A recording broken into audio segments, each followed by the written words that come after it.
Are you a brewhead? I'm a brewhead. Are you a brewhead? I'm a brewhead. Y'all are brewheads? Yeah, we brewheads. So pour a glass of craft beer, we can do this. Yeah.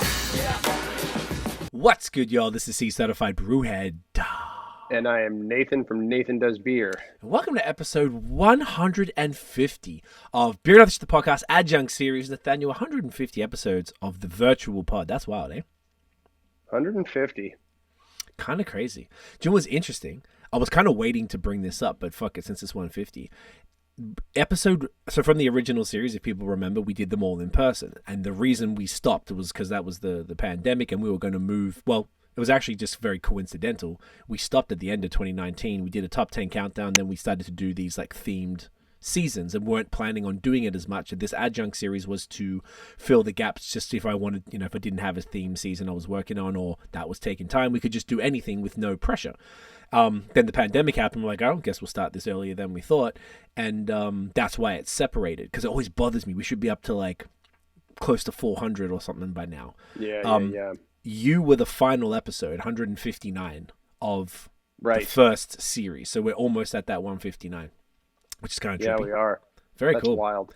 I was as soon as you said 150, I was actually thinking back because I was remembering that I was on the last one of that of that original series. I'm like, are we coming up on that? Like I was almost wondering if it was exactly 150. Yeah, it was slightly after. It was just very coincidental. So I was going to wait till 159, but I was like, this feels like a good occasion to bring it up why not? On air, because I didn't get to talk to you about it off air. So this evening we have a super special pod. We haven't chatted with this gentleman in this format for 2 years. And this brewery consistently has made our top 10 breweries in Ontario since we started that. And we still stand as one of the most exciting newer breweries now, because it's not brand new anymore. Because when we first spoke, it was pretty damn new. It was right after their first anniversary. Exactly right. One of the most exciting newer breweries in Ontario. Still, they're doing phenomenal stuff. Still, and really doing things for the community. Like, they got a great heart. They are it's always just exciting beers, super high quality, innovating, just all around champion. So I'm super excited to find out what's been happening for the last 2 years. And obviously they just had their third anniversary. So we're going to third or fourth. Hang on. That was one. And third. It's been 2 years, three. I can't. Third. You're the mathematician, Nate. So I can't do math. It's hard. Let's bring this bloody champion in. Guys, please welcome Andrew from Fine Balance Brewery in the building. Okay. What up, brother? Welcome back, sir. Not much, yeah. Thanks for having me. It's hard to imagine it's been 2 years already. It kind of doesn't feel like it, but then it kind of does. No. And then, do you know why it's also a trip? Because we did do the Link Up podcast, and when was that? I have problems remembering. Was that a year ago? That might have been January.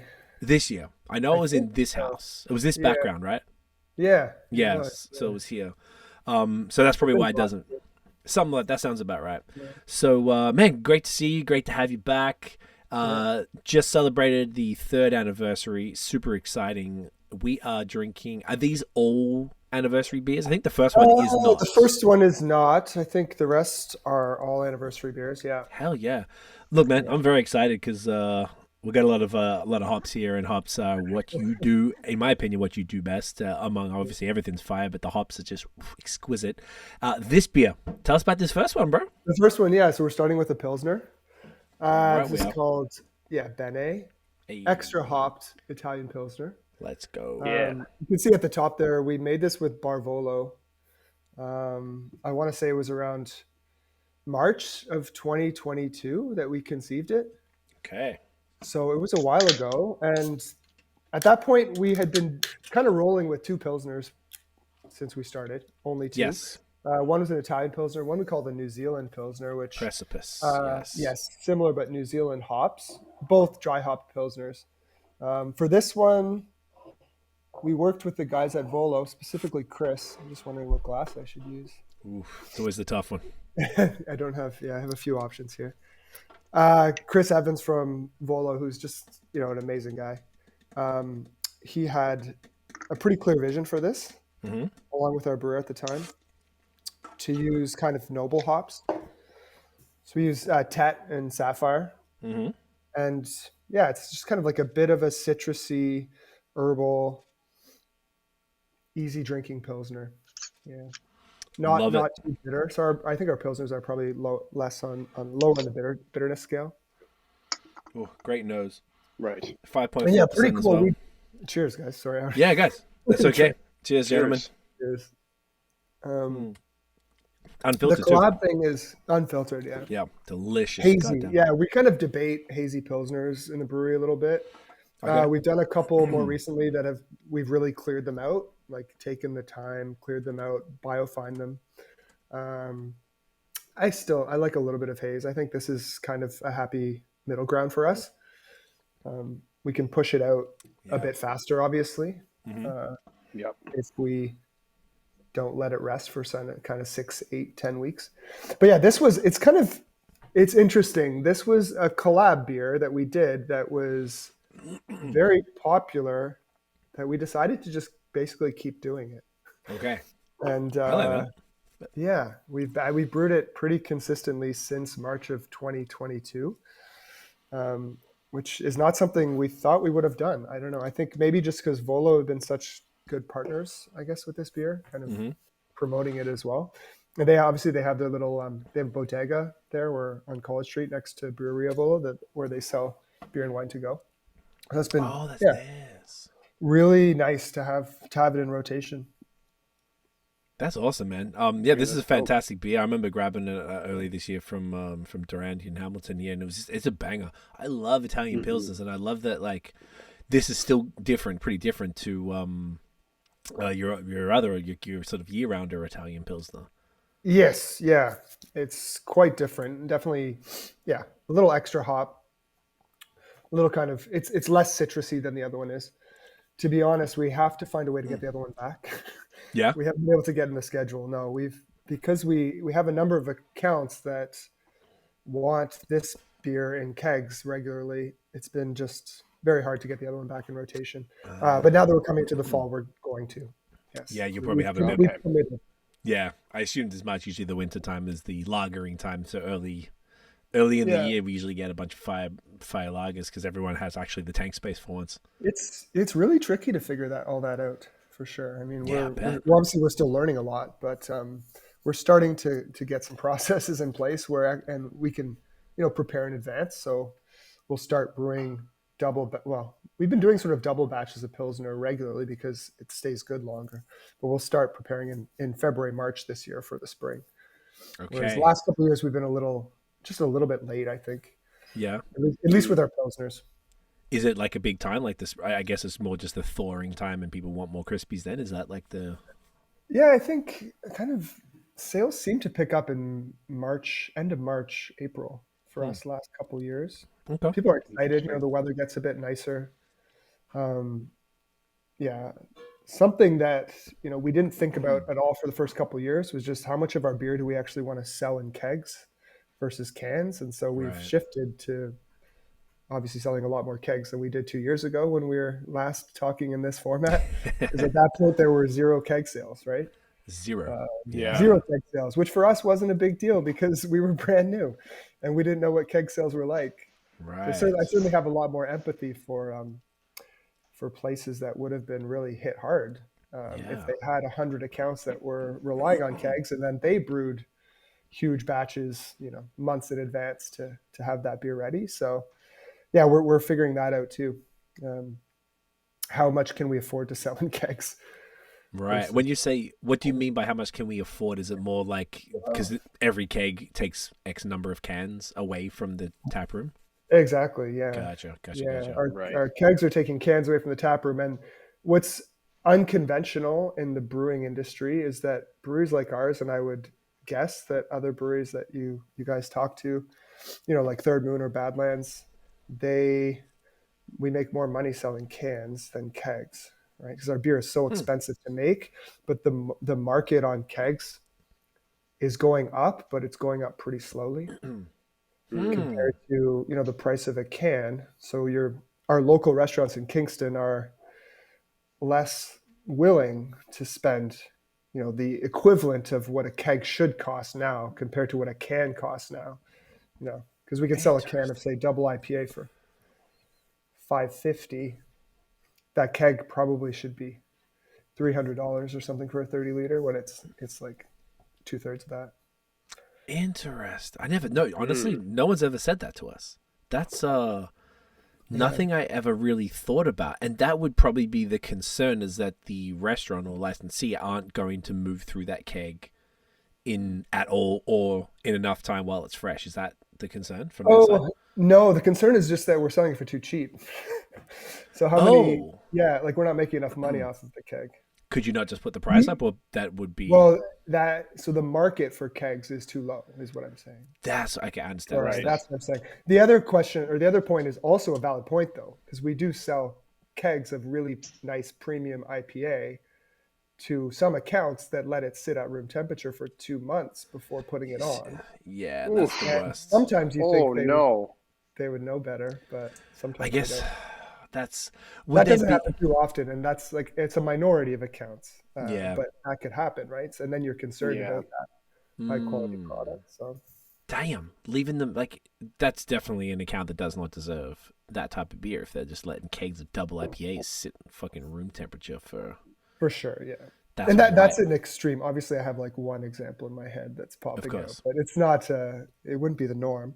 But definitely, quality control is a concern when you're selling kegs. Yeah. It's high quality beer that, especially if we're trying to charge more than craft breweries have historically charged. In part because if you think about the way the industry's changed, like 5 years ago or 10 years ago, most of the beer that craft breweries were making was a lot cheaper to make. So they could sell a keg for $150, say, and their margin was better than it is for us selling a keg for $200. Interesting. And so, that is particularly interesting because I think, like I know what I would have assumed, and I assume this is probably true in the tap room. But when you're selling when you're getting it through accounts and whatnot, like you often. I think consumers and I would have thought this too, that like the highest profit margin would be on a draft pour, and I imagine that's probably true in the tap room. But I guess like on an account, if this is the kind of thing that we that we don't usually hear about, is that if the market on kegs is lower than it ought to be, then like that can really make a huge difference in the profit margin if they're not if you can only sell your kegs for so much, then then that would really cut into it how much you're getting for a draft pour if we're getting your fine balance IPA at a beer bar or a restaurant as opposed to in the tap room. Yeah, totally.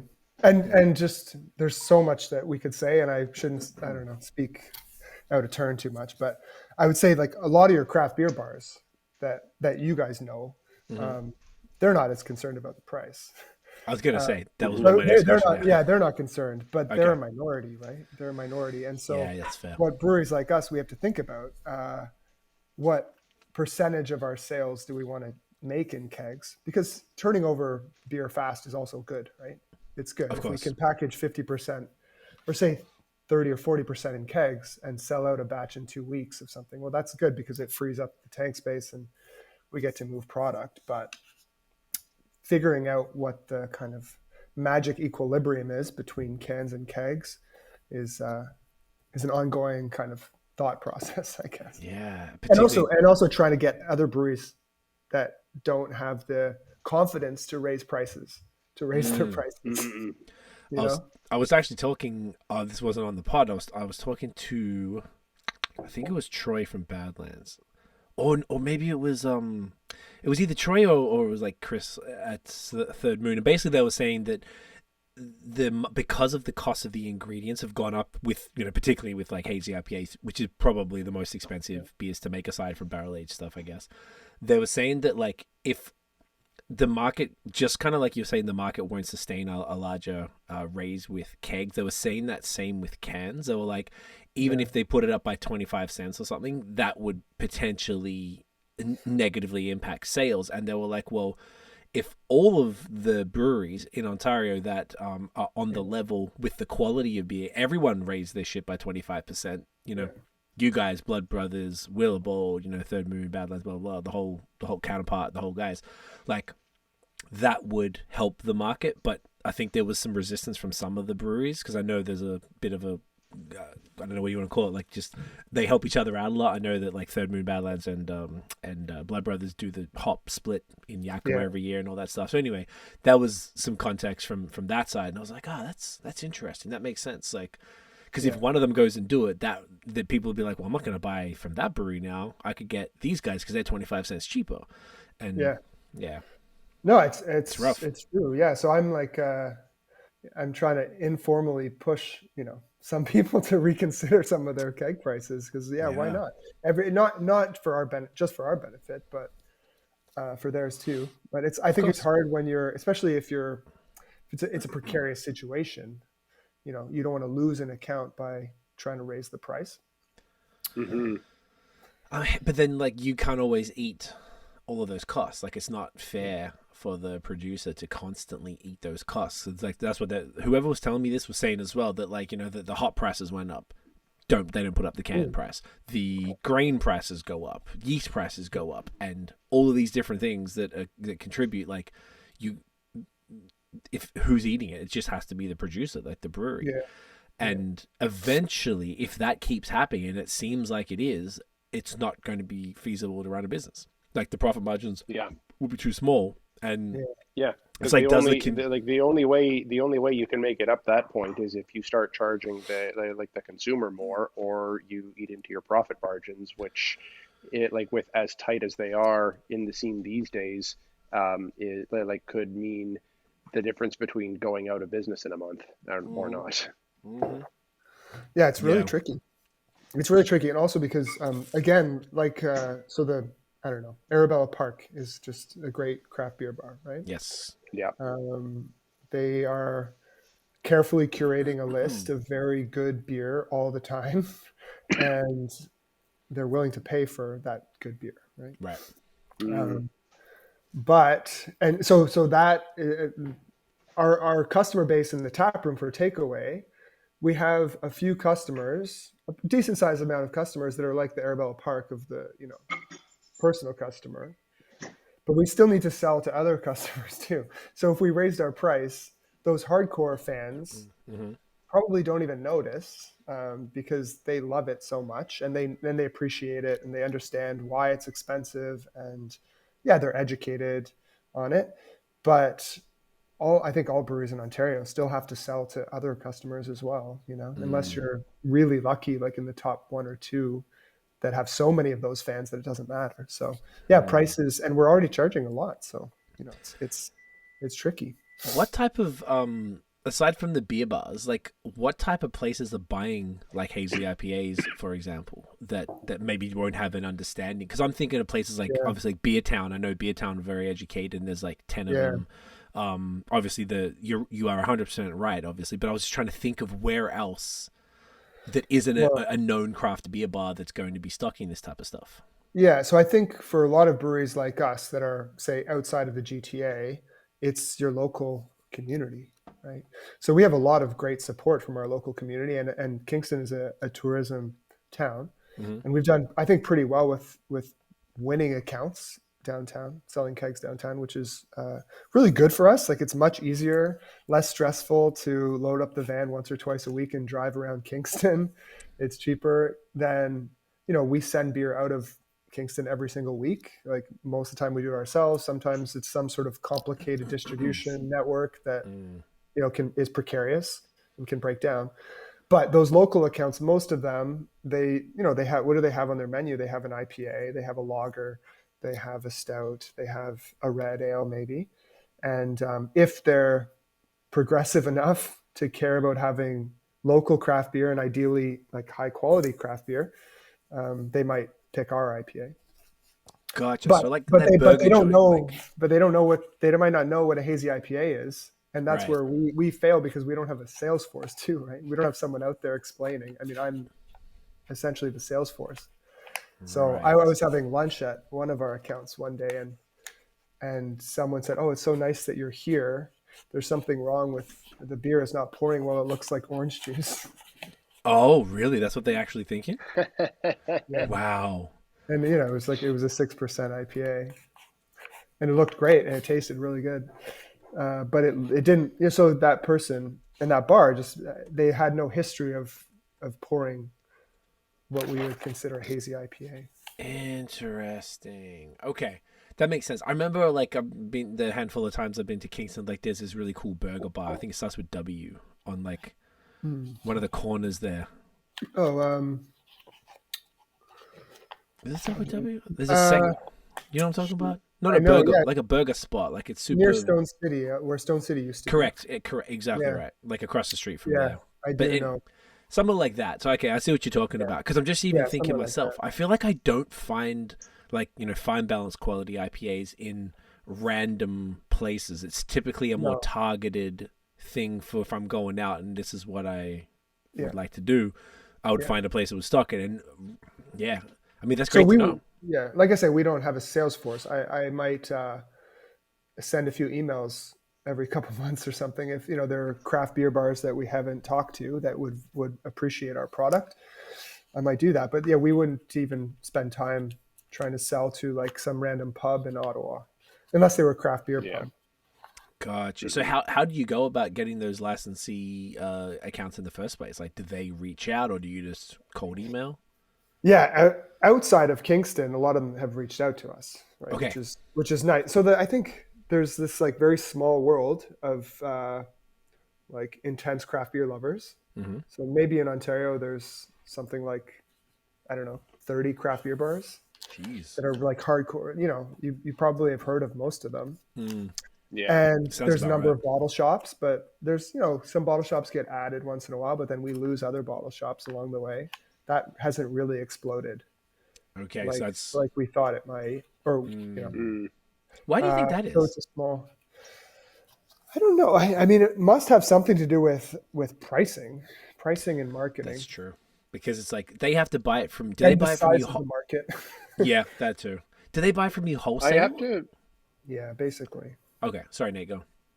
I have to also suspect that it also would have a lot to do just with availability of product and like how and kind of how you're curating it. Because if you take a look at like at Chris from Durand, who we've talked about before, he's driving out to Caledon to get shit from Badlands. He's driving to Milton to get stuff from Third Moon, and all of this. And I know, like out here at Dominion City for the corner store, when stuff comes in from out of town, it's usually only when Farrell's hitting the road and driving out to Cambridge to get stuff from Barncat and and shit like that. So if it that's always got to be a barrier for kind of what your willingness and ability to travel to get these kinds of things are, because sure there would probably be options for stores like this to get it shipped to them as well, but that's an added expense and and all of these other things. It's really not a straightforward business model. I have to imagine that that's a barrier. I think, and what you're kind of hinting at there is there's a lack of expertise on the entrepreneur side for starting a bottle shop, right? Because you have to know who to bring in, and there could be a market there in whatever town or city or neighborhood that wants Third Moon and Badlands. But if the person who's opening the shop just brings in LCBO beers, I've seen that around town, then they're missing that market. So it does, and it requires a lot of passion. Like someone like Evan, you guys have talked to, right? From Real Brew. In it. He's in it. Yeah. Most of the people that seem to be doing well are hardcore, pretty committed. You have to be, I think, because this is just, as we all probably know, it takes a lot of work to stay up on this. This is a daily thing to see what's going on, and you're talking to your friends oh shit, you see these guys are dropping this or whatever. So if you're going to be curating for a store, the last, I think I've suggested things to Chris at Durand, and he's oh yeah, it's, you can get that at the LCBO, so I wouldn't get that. And I think that's actually why he doesn't stock a lot of Bellwoods, because Bellwoods are at the LCBO, so it makes no sense, because you can just pop around the corner to that and be able to get it relatively fresh too. So that was I never really thought about that at first. I'm okay, well then he crafts his selections around that, and then they opened the bar over the summer, which is great because he's just buying kegs of everything. So I think he's had I had one of your beers there as well, one of the Crispies, I think. Precipice, I think it was. They've gone through a few kegs. Pilsner, I think they had a sour recently. That sounds about right. Which is great. So it's I know that He's looking after the kegs. None of that shit is sitting there warm.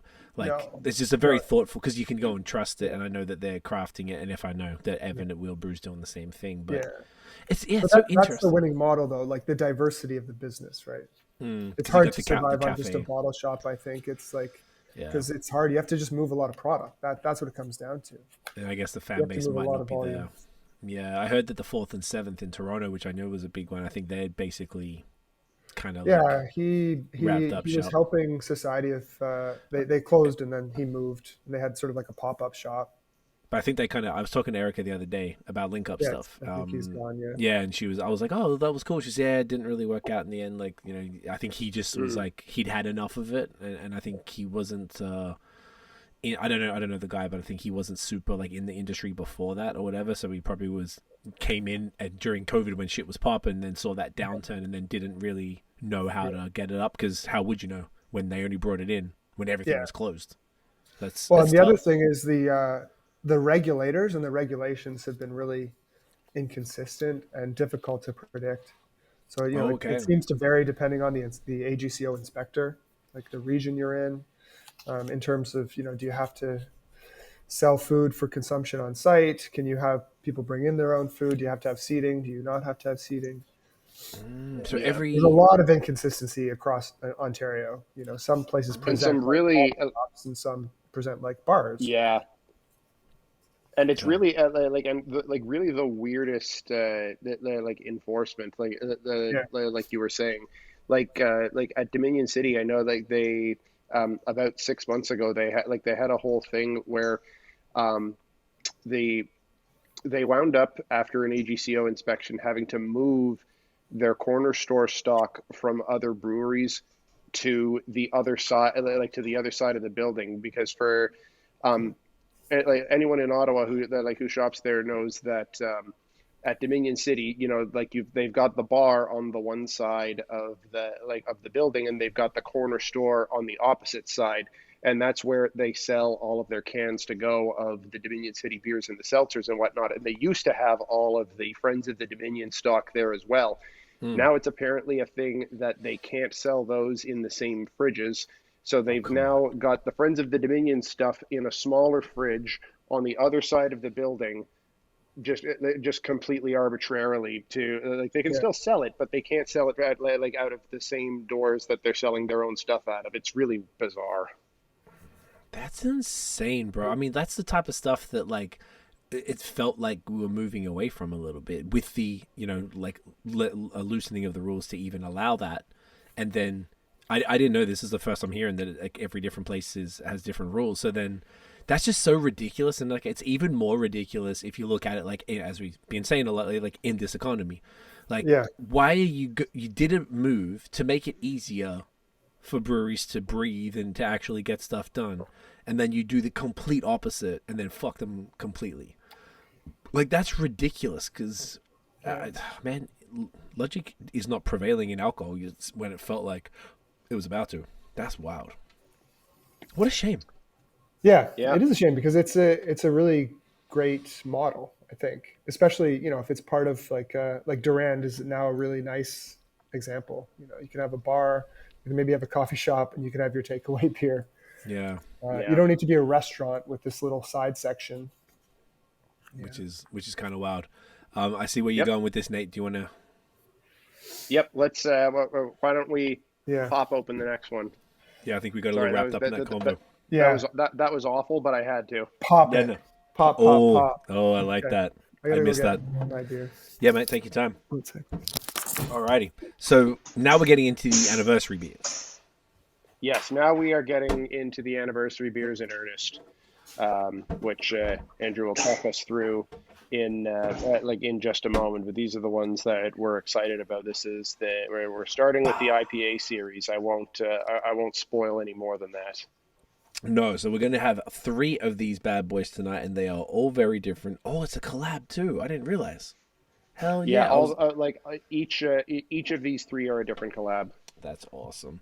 I was kind of waiting for the whole pod to really get all the details from it. I remember looking at it when we oh, I see what they called. Okay, I get it. So this is actually, I won't say shit. I'll wait till Andrew gets back. I'm learning a lot about this goddamn the store rules. I really didn't know any of this. It's just so crazy. I just don't understand why. Yeah, it's wild. Why they would just make things hard. It's just it's like it's frustrating because it was just looking like things were getting better, and then here we are, But One whatever. of At those least things of like, okay, well, you know what? We were making things easier for a while, but now that things are starting to settle in, we need to get back to normal and add in some arbitrary complications to this process. that's exactly what it sounds like they're doing. God damn it! All right, Okay. now Andrew, anniversary beers, first haze bomb. Yeah. So this is called Single Pop. We decided to do a series of 3: single, double, triple pop. Mm-hmm. They're all collabs. This one, we had never done a 6.5% IPA. What do you do normally? 6? Usually we do 6. 7.1 is our oats and cream, which is kind of our main IPA. Oh, yes, let's go. 7.5, and then we do a lot of doubles Okay. in the last year. And the doubles have typically been 8. 8, yeah, all Okay. 8. All 8. And did this one come out as 6.5 because that's what all of Badlands single IPAs are? Exactly, yeah. That's So cool. the thinking was we'd never done a 6.5% IPA. They crushed their 6.5 IPAs. We had never used freestyle hops. And okay. this has freestyle Nelson and Motueka in there. Let's go. Good tell. And then also we did a bit of a higher ratio of Pilsner malt Okay. in this beer. Just it's a little drier. The color is very pretty. Yeah, it's gorgeous. Merc. It's thick. Super thick. Yeah. Such a bright nose. Like as soon as I popped the can, like it was given Motueka for sure. Yeah, the Motueka is definitely popping. Troy is. You guys have talked to him a few times. You know him. He has a really good reputation for a good reason, I think. Yeah. Yeah. You know? He knows his stuff.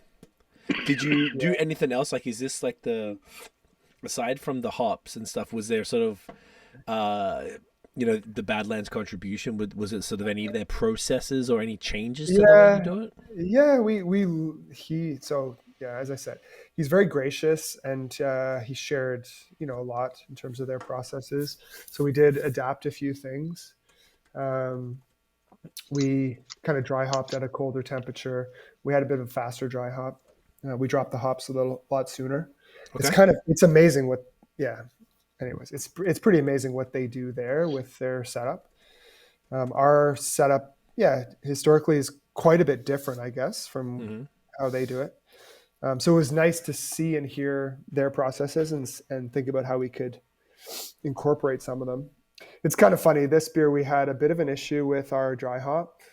There was, we went to sample it from the sample port, and the beer that was coming out was basically tasted like there was no dry hop at all. Like it was just a regular beer, and that was very concerning for us. We thought maybe we had dry hopped the wrong tank, which has happened before, but often it's been with good results. Okay. No, it turns out, so there was, we were able to flush out the sample port with some CO2 and everything was fine. The hops had created a bit of a filter, we're guessing, in there to sort of filter the beer as it was coming through. Gotcha. This was early on in our dry, 6 hours or 12 hours after dry hop, but it turned out good. Hell yeah. Gentlemen, get that in you. Cheers. Oh, yeah. But yeah, we wanted something that was very perfect, approachable and easy. Oh yeah. Wicked body. Body is huge, super fluffy. It's got a little bit of like some of that hot burn bite, which personally I'm a fan of. Was that intentional, or is that just kind of like? Yeah, so we did a slightly larger dry hop on all of these beers. The triple that we'll get to later has even bigger. Okay. And I think, I don't know, the hops were good. They're different. These freestyle hops, quite different from what we're used to. And freestyle Motueka in particular, which is really really popping right now, has such a distinctive flavor to it, particularly like a big popping lime zest. So Yeah. the sort of thing is something that really comes out a lot, and that's really coming out a lot here as well. Yeah. That's really nice. I like that. Yeah, big pop and lime zest. Pop. Look at that. I should say pop. Yeah. We That wasn't even on purpose, I swear. we did use Sure. we used a lot of Nelson in all of our anniversary releases too. Partly because I think Troy said it's one of his favorite, if not his favorite hop. It's one of our favorite hops. Makes a lot of sense. It's a beaut, man. It's such a great combo. This is kind of what I would have expected from you, man. This is fantastic. It's super juicy. Got that nice little kind of chalkiness to it as well. Yeah. A little bit like herbal, which I guess is probably coming from that sort of greenness of that big ass hop, and touch of that white grape from the Nelson, the lime, that citrus, kind of like a little bit dank with that citrus pith kind of thing going on. It's fantastic. Super balanced. Some might say a fine balance. A fine balance, I like it. See, I have to catch up to Nate. I have to try and catch up to Nate's dad jokes, dad puns. You know the vibes. Yeah, man, great shit. Yeah. How was the reception for this one? I guess everyone's loving it. I think this one was pretty good. Yeah. It's that question about the keg thing. It was kind of fun. We pre-sold kegs, so we've done a few collabs where we've pre-sold our kegs, and that's always kind of nice when people are excited. The crafting bars are excited to get it around. Yeah, for anniversary stuff and sort of big collabs for. It's a really fun. It was a really fun week. So we had 9 releases. That's so big. Which is pretty crazy. I do like. I don't know. I feel like we have to just go bigger and bigger while we can. Next year maybe we won't have 9, but it just.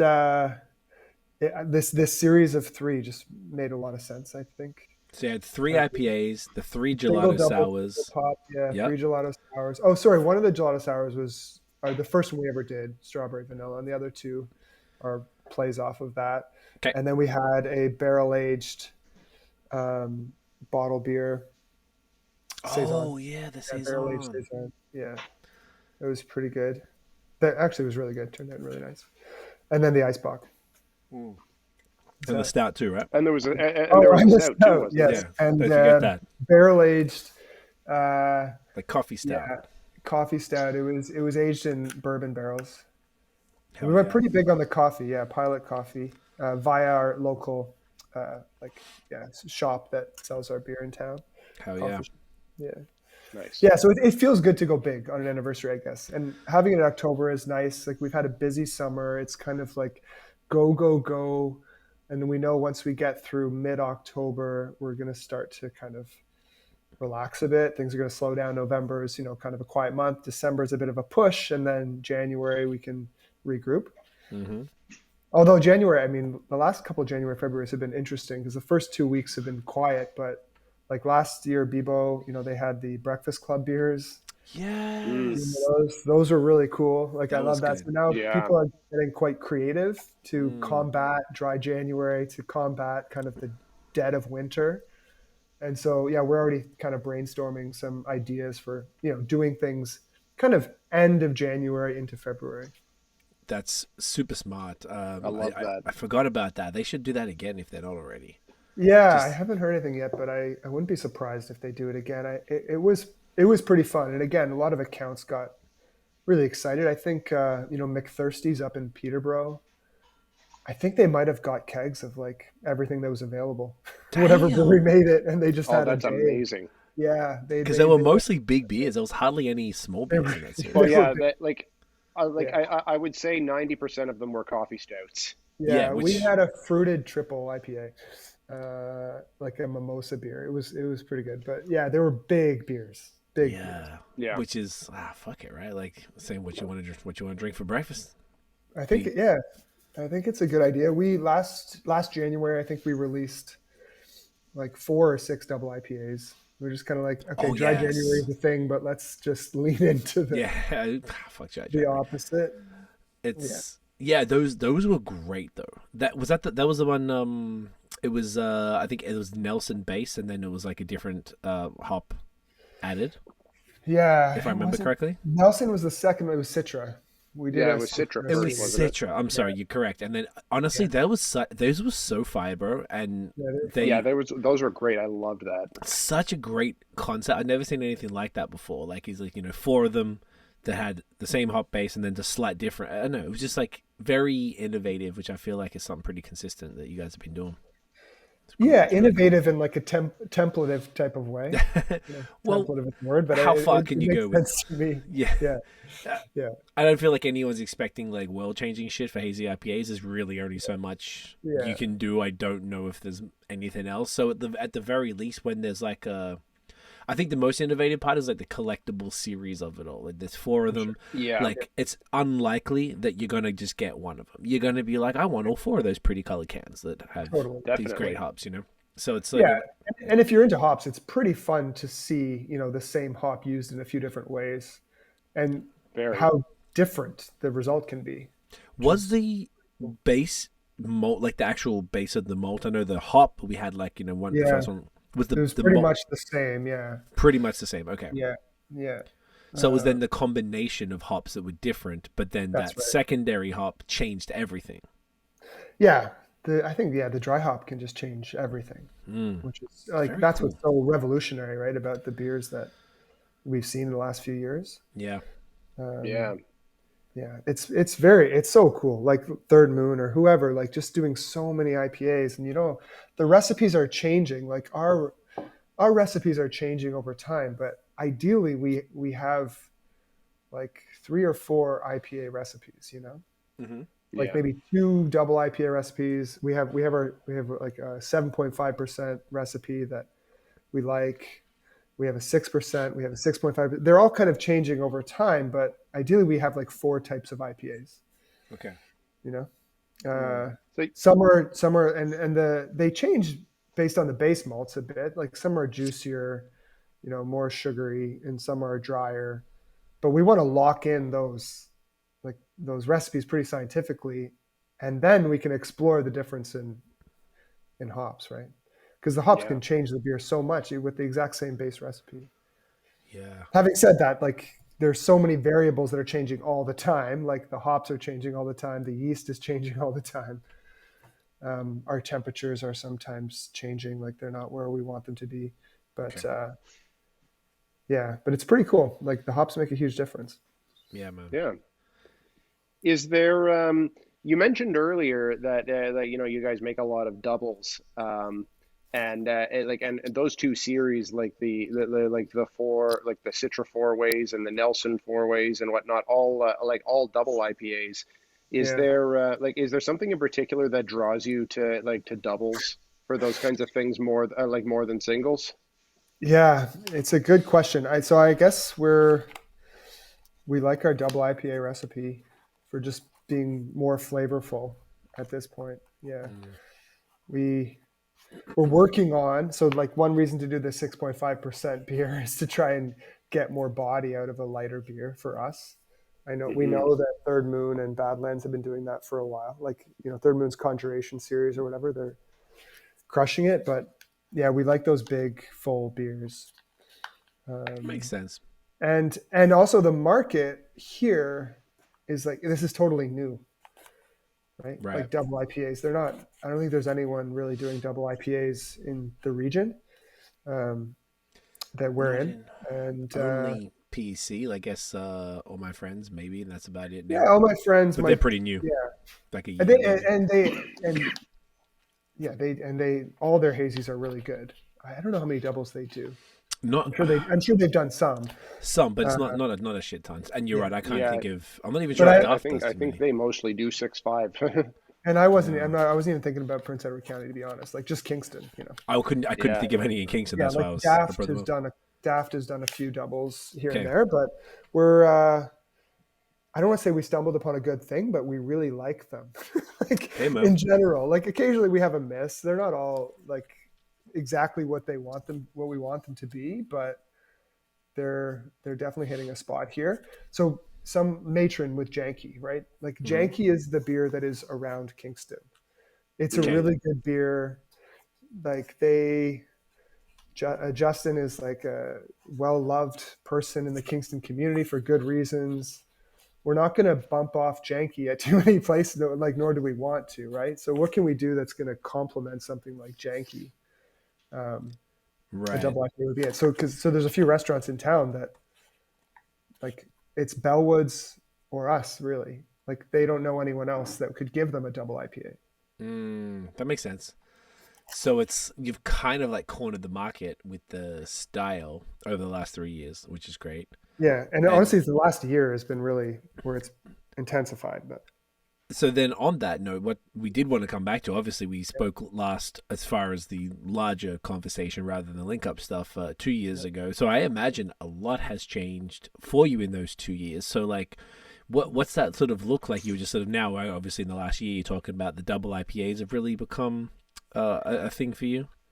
Yeah. So double IPAs have become a regular thing for one-off beers, mostly. For something that's new and exciting. We're trying to balance that with, we do make a lot of pilsners, a lot of gelato sour. So we've done quite a few variants of gelato sour. Yeah. A lot of tiptoe and oats and cream, like our 6% and our 7% IPA. Those are beers that it's amazing. Like oats and cream is a beer that we just sell so consistently to locals, really. Like people they love it, and it's spectacular. We're so grateful and thankful for that, right? And we know, like, we're going to sell it in roughly this amount of time, so we can schedule it in. It's good. We have some accounts that have it, but we're trying to fit in something that's kind of new and exciting. The double IPA can fill that void, because we probably already have like tiptoe or 6% IPA is in the mix. If we're out, we're going to have it back soon. We're trying to have oats and cream available almost all the time. There's usually, a small gap, but we're trying, like, that's our goal. So yeah, the double IPA is the outlier that can come and go quickly. The other thing is just sales, right? So we brew a Weizen, we brew a Gosa. So now we know Gosa, okay, we can brew it in March or April and do a few brews, but we better stop brewing it by August, because it's just not going to sell in September. As much as we don't want to be, I don't want to be like a seasonal beer person. There are seasonal trends in the market, right? Double IPAs don't follow that trend. They just sell. Right. Yeah. So that's a big reason why, if they weren't selling, and they sell in tall cans. Like, I think the first time we talked, we had short can IPAs. I think they sell in tall cans like twice as fast. It doesn't make sense. Interesting. I guess people do want more of that. I think, if I'm not mistaken, Tiptoe was in a shorty, and I think Oats and Cream was in a tall. Boy, I think the first time we were, like 2 years ago, was in a short can. Yeah. Okay, so maybe I'm misremembering. I'm pretty sure. I might not be 100%. Who knows? Our memories are. We're all drunk all the time.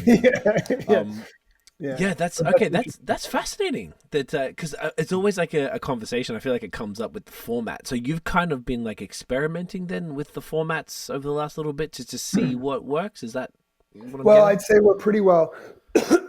We had a clear vision at the beginning, and then had to change course.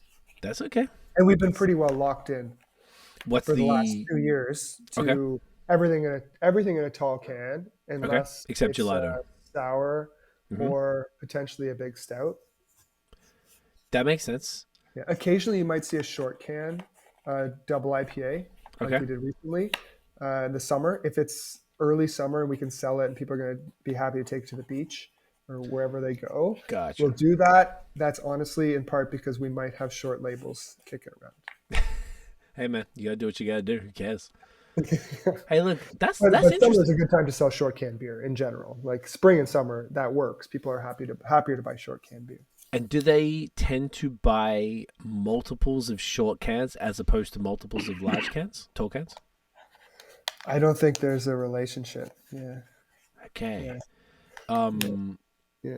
So then why do you think, I'm just curious, because I would imagine, my guess was, if people are buying shorties in summer to take to the beach or the cottage or whatever, that would be because they want multiples of it as opposed to a little bit of beer. They just want to. It's easier to crush short cans and keep them cold than it is to do a tolly. So I figured that might be more the inspiration, but maybe not. Yeah, we do a lager in short cans in the summer, Okay. like a local lager that we made with some local hops that we do every year. And that beer specifically is designed for like a cottage or whatever. And so I think, people are more inclined to, and it's 4.3% light. What's that called? It's called Raven Meets Wolf. That's the one. I was thinking in my head, the wolf one. Yeah. Yeah, yeah. I think we had that on the first pod. Yeah. Actually, it's a higher percentage of wheat in that. It's almost like a wheat lager, but it's pretty nice. Yeah, that shit was great. That's one where people might buy 12 or 24. But most of our beers, unless, people love oats and cream, they're going to come and buy a case of it. Interestingly, a lot of people love our 3% New England ale. Okay. And they'll come and buy, like we have a couple customers that order a case or two, whatever, once a month, and they drink that all month. I don't think people buy light more. Hazy? Light hazy, yeah. Yeah. Yeah, 3%. It's pretty good for a 3% ale. That's a crusher for sure. Oh yeah.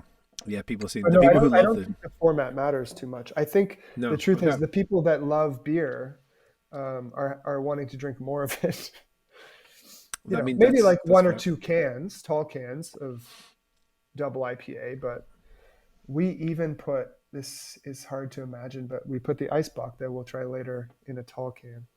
Why was that? Because of the trend? Same idea. It's like people are happy to buy a tall can of beer, They might drink one of it. They could potentially share it. The other thing, like the behind the scenes thing, is that you can move product faster, I think, in tall cans. Interesting. Yeah, this is interesting feedback. Cheaper to package because you have, there's economic reasons to do it because you have less labels, less cans. Therefore, more profit. Gotcha. Yeah, particularly in this economy. Yeah, it's interesting.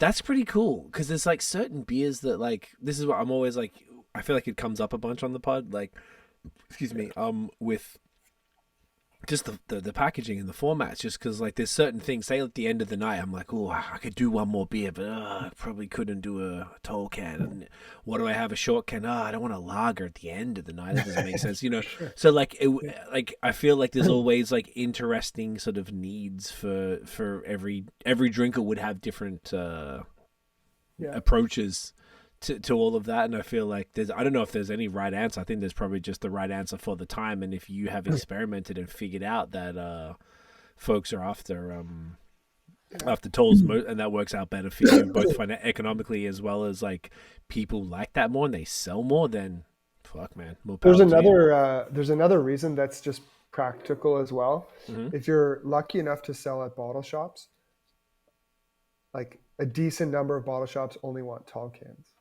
Really? Like house rule, like we don't want short cans unless it's a sour. Yeah, because they say it doesn't sell. Yeah. I would say. So you will have seen some breweries change. Like a lot of breweries are going to all tall cans in the last sort of year or so. That's probably a fair thing. I'm thinking of like, I'm trying to picture the Durand fridge because that's the place I would shop most. And I'm looking at the top left is the lager section, and the lager section has the largest volume of short cans. Whether it's Godspeed, Dominion, I think Slake sometimes does them in shorties. Yeah. Is the Raven Meets Wolf, is that in a short can or that's? It is. Yeah, it's in a short can. So that was the short can. So that would be stuff like that. Burdock, all short cans. Yeah, lager and short can is more passable from a bottle shop perspective. Yeah, because that's what you typically picture as like your cottage or your beach beer that you're like that you're pulling out of the cooler kind of thing. And then I'm even thinking down this, the sours at the bottom of the fridge are shorties, and then the whole right hand side, which is all the IPAs, there's no shorties at all. So I think you're exactly right. Wow. There are places like Trust Beer Bar. Yes, Eric is very happy to have a short can. Like he probably wishes that we had more short can IPAs. Is that so? Like what, in St. Catharines, people just buy more? I don't know, or maybe it's how they engage with their customers, or I don't know. I'm not sure why, but maybe they have more sophisticated customers there. Like it's a pretty nice spot. People go and they understand beer. Maybe if it's a grab and go type place, people are choosing, because I've heard that, you know, it's about the price too. People are more willing to spend more money on a tall can, Right. even if it's Yeah. even if it's a relational price to a short can for whatever reason. I So, don't think much of this is scientific, by the way, but no. It's just it's all like yeah, qualitative yeah, feedback. That's yeah. just like I think it's just an interesting conversation about. Mhm.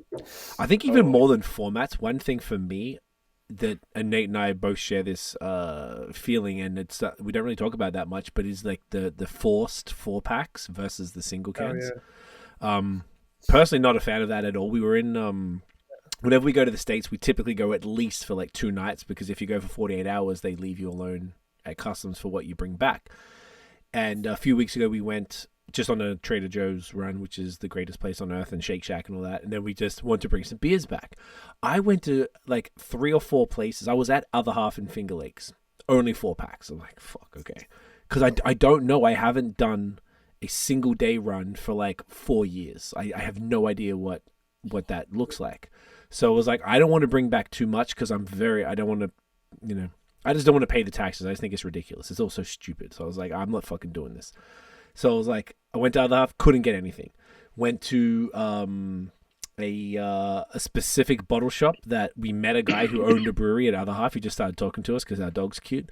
And he told us to go to this like gas station that had this fire ass like selection. They had incredible stuff. All 4-packs. Only 4-packs, yeah. Then we went to I went to Wegmans, which is the big grocery store out there that has it.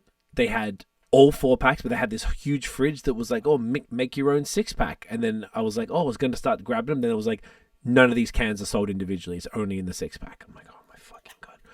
And when we went to Trader Joe's, they had a whole bunch of Oktoberfest beers that were all singles. So like I got basically one of everything that they had, essentially all the fest beers, which is something that both Nate and I are losing our shit over this time of year. So it worked out good in the end, and I brought back I think it was 10 beers in the end. That was it.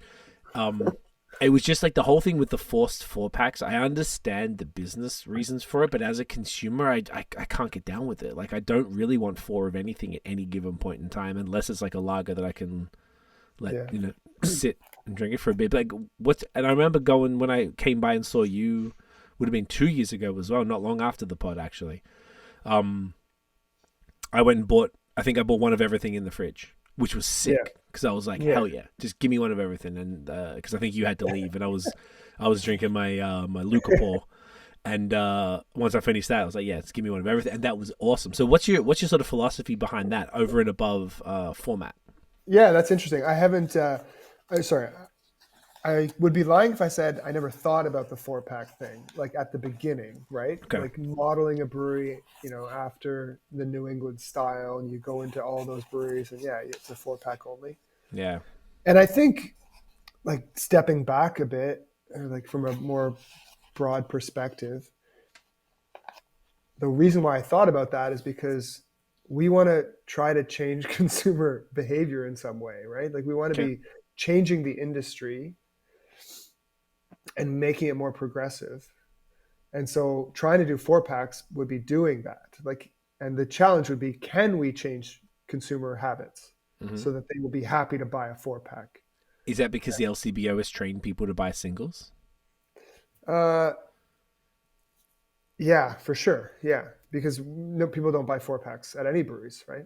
And I mean, so they used to buy 6-packs, I guess, and 12-packs when it was like one beer. I'm trying to think, to be honest. I actually kind of feel like Canada, for the most part, is pretty damn good, unless you're ordering online. Like, say you ordered from, like I know, like Badlands have. I've done that too. Yeah, right. Like and I also understand, but like, you know, some breweries have like a forced, you have to buy 12, and they just tell you what 12 or 24. Third Moon, you have to buy 4s of everything if you order it online, all that type of stuff. And you know, I would say that's the case now. One thing that I will say is, if we turn the clock back, like 5, 6, 7 years, something like that, back when not everyone was canning, when almost everyone was still regularly doing stuff out of growlers, when they would do an odd canning run before everyone had their own canning line or was regularly using a mobile canning service, when you would just have like really one-off offerings from in cans. Like thinking back when Beyond the Pale or Dominion or Bicycle here in Ottawa, all of those places when they were regularly serving in growlers, when they would have one-off canning runs, you would only be able to buy in 4-packs. Right. I think like that did not last for very long. I think that only lasted for about a year tops, because I think the market in Ontario wasn't interested in that. Yeah. Right. I think no one wanted to be forced to buy a 4-pack. And I even saw a couple of breweries that even with offering everything in cans started off with with only selling in 4-packs, and that policy did not last very long because I think people were just like, okay, I'm not going to buy anything then. Yeah, I think so. Yeah, if you go back further, even if a brewery only made 4 beers, you could maybe get a mixed 4-pack or mixed 12-pack that was already together, or a 6 or a 12 or a 24 case of whatever single beer, right? But I'm totally with you, Nate. Like so we didn't do the 4-pack thing because I didn't think it made sense in the context of us wanting to do lots of different beers too, right? So if we're gonna have 2 years ago, I would have been really nervous with having 15 SKUs available, that idea. And now we've kind of embraced that. Not that we want to have 15 SKUs available all the time, but if it's the right mix and we're still turning it over, sure. See, even if you think of it like that, I swear when I came through, there was probably at least 12. There might have even been 15 that day. Yeah. And because I didn't even look at what it was, I was like, just give me one of everything. And it's really funny when I'm sitting here bitching about 4-packs, but I didn't even look. I was like, just give me one of everything. I know it's all 12 beers, yeah. And by 12 beers, and what difference does it make, right? But there's something about just having this, and then I'm like, oh, if there's something that I really like, then I could go back and buy a 4-pack. And maybe it's because of the podcast and the fact that we're drinking things in different ways. It makes it a little tougher to want 4 of anything. But I remember Burlington Beer Co. in Vermont, all of their shit was I think in the States is much more a 4-pack culture, and it's totally 4-pack culture. Everything, when I was in Florida for the month in April, everything was 4-pack. I probably have 1 or 2 beers still left from 4-packs from March, April, because it was so annoying, but I didn't have a choice. There was no places I could find that. One place actually that sold craft beer from everywhere, but it was like $9 to $12 US for 1 can. I'm like, that's obscene. So the dollar hasn't been great lately, but Burlington Beer Co. used to do a thing where everything was 4-packs, but they just charged a $2 surcharge, and then you could get 4 different beers in a 4-pack. And I was like, that's the answer, because it wouldn't bother me to spend $2 more, particularly because I'm coming from out of town, to be able to be like, all right, well, just give me one of everything, if that's the forced situation. When you're looking at 50 cents a pop to be able to do it, no big deal. It seems a bit chintzy to charge $2, but it's more just because of, I think it's kind of what Nate, you were talking about with the culture in Ontario not being down. I think the culture in the States is just, it's expected when you go 4-pack. Even if you went to, we used to go to Beverage Warehouse in Vermont if you're getting Heady, if you're getting Lawson, Sip of Sunshine, something like that, they were all 4-packs. They had typically on the shelf a bunch of singles, but in any of the fridges, almost all of it was 4-packs. And it's just seems to be the way that it is there. And I don't know, for better or worse, as a consumer, it doesn't particularly, I don't love that. I do, once again, understand the business behind it, because it's probably easier to sell fucking 4-packs than it is. You don't want to have all these stragglers kicking along where you could just move 4-packs out the door. Or just move more product, yeah. But I'd be interested to see what happens in the future down there, because I don't know what the industry. I've heard that the industry's taken a bit of a turn, say, in the last year or two. For better or worse? For worse. Yeah, that's what I thought. So what happens when the consumer all of a sudden has a bit more power, right? It's one thing if people are lining up to buy your beer, and wherever, Nate, you like Bissell Brothers, right? I think I saw you down there. That was one of my early favorite breweries for sure. People are going to line up to buy Swish, and there's a maximum number of 4-packs you're allowed to buy. Sure, that's a great position to be in. Yeah, the opposite If way. you have more squish, like last time I was there, they had some that wasn't that extremely fresh. You know, it was still fresh, but they didn't sell out in one day when they used to all the time. Maybe they're all of a sudden going to be mixing in some singles. When I was just there too in August, and I got a 4-pack of, I think it was called, started with H, Helico or something, a double IPA, and I've drank 2, and I've still got 2 left from August, and they're probably not sitting so great right now. It's because I wanted one. I fucking wanted one.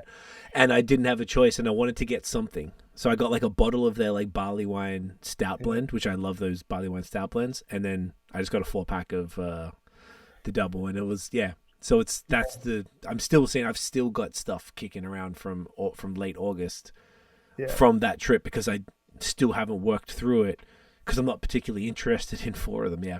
It's such a strange thing. They have too much. They have a lot of power, right? It's like, you're right. As a consumer, you can't choose to just buy one. That seems kind of crazy. But now you mentioned that the consumers are about to have the power in their favor. I hadn't actually thought about that given the climate. Speaking of the consumer having power in our favor, shall we pop another one? Pop. So like that, Nate, I'm taking it from you. Yeah, no, that was great. That like that was like really, really forced. That was like that was brutal. Next to your chair? Hey, you got a bucket of ice there? we have a cooler right next to us. Yeah. Oh, ready to bag right here. We are. Yeah, it's very important. I'm really trying to get on your level, bro. Truly. Oh, good block. I appreciate the effort. Thanks, man. The effort. Thank you so much. I'm just, I feel like one day I'll be able to get to where you're at. I'm a dog dad, so I guess that kind of counts, right? That counts for something for sure. Thanks, man. Thanks so much, Nate. Okay, this is great. So now we're moving on to the double IPA, the double pop, as Andrew said. There's another collab with friends of the show. I always like when people say that. Friend of the show. Tell us about this one, sir. Yeah, so this is double IPA. We also used Nelson, Ido 7, HBC 586. We had some Cryo Cascade, so we wanted this to be dank, a little bit dank. Mm-hmm. It was a lot less murky. It's very different. It's a lot less murky, yeah. If you smell it, you might get some kind of pineapple vibes happening. I can see that. Jeffrey loves it's got like Idaho a 7. sweet. It's got a sweet fruit aroma. Yes. It's just, like a candied citrusy pineapple type thing. Yeah. We we also like the guys and find people at town quite a bit. Love it. Love to see it. So they came out. Curtis and Mike came out to visit. Oh, Jeff didn't come out? That bastard. He was supposed to, but he had something to do. He was busy. I think it was, to be honest, it was right before their the Pump House? Oktoberfest Pump House. Oh, yeah. That's fair. I think we brewed it. Oof, that week. Great. Okay. That week. I'm not mad at him then. Fine, Jeffrey. But he's another person who's been so helpful to me personally, but also us as a company. Mm-hmm. I mean, him and their team there. He's, we were thinking about maybe the LCBO at some point in the future, and he has just so many really valuable insights on everything. But he's generous. He's a champion. Champions beget champions. Gentlemen, get that in you. Cheers. Yeah, so this beer is different. Nice. It is definitely different to the other one, but it's I feel like because of these glasses, the one of Evan's Hayes House glasses here is a little like I feel like I need to get the whole yeast in there. It's hard to get the full flavor. I always wait until like everything's in the glass before really evaluating. Buddy's great. Yeah, it's super smooth. Yeah, it's very different. smooth.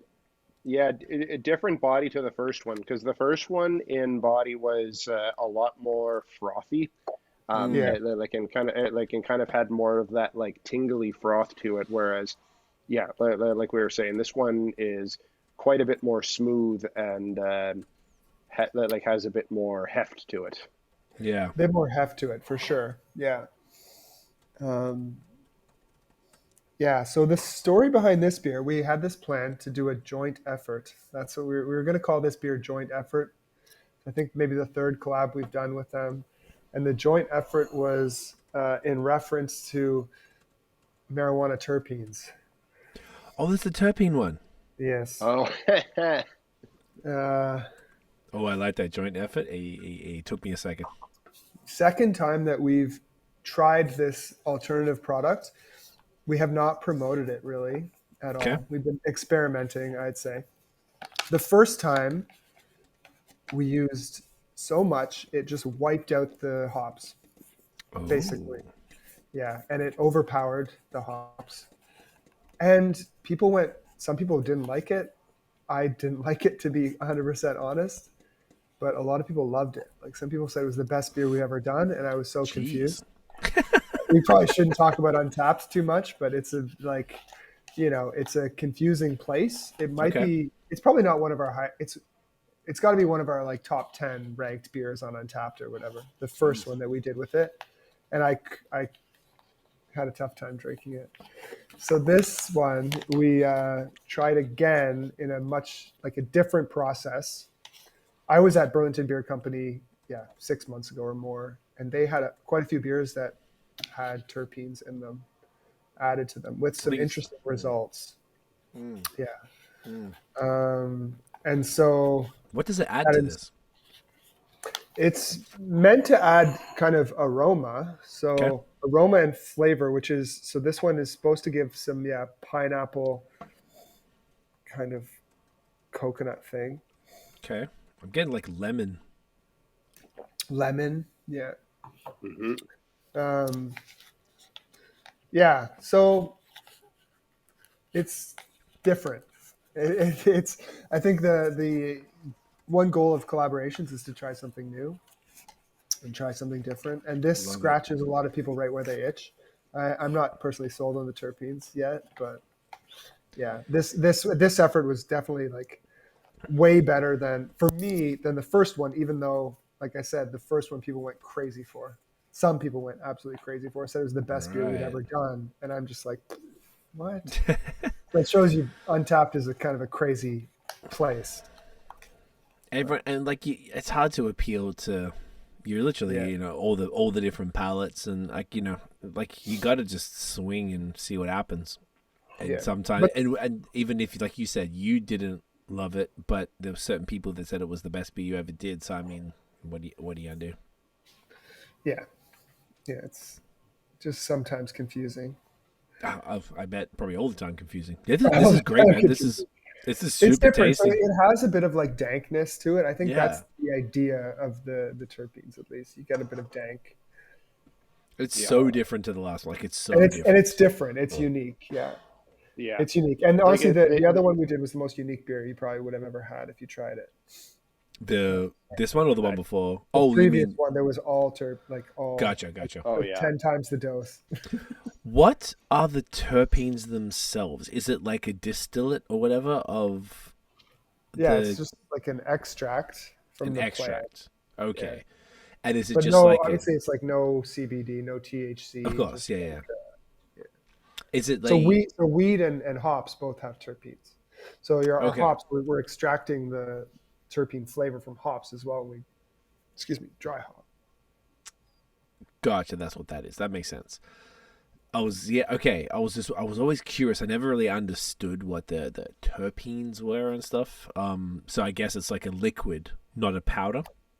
This is a liquid, super potent.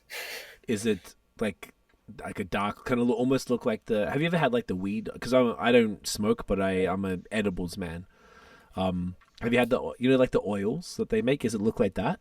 I don't know, to be honest. Yeah. It comes in like a little jar with an eyedropper. So you just like ideally you just drop a couple things. I think the product is supposed to be therapeutic. So you could add it to food or you can like rub it, because it has this like aroma. Interesting. But it's food literally grade safe or whatever.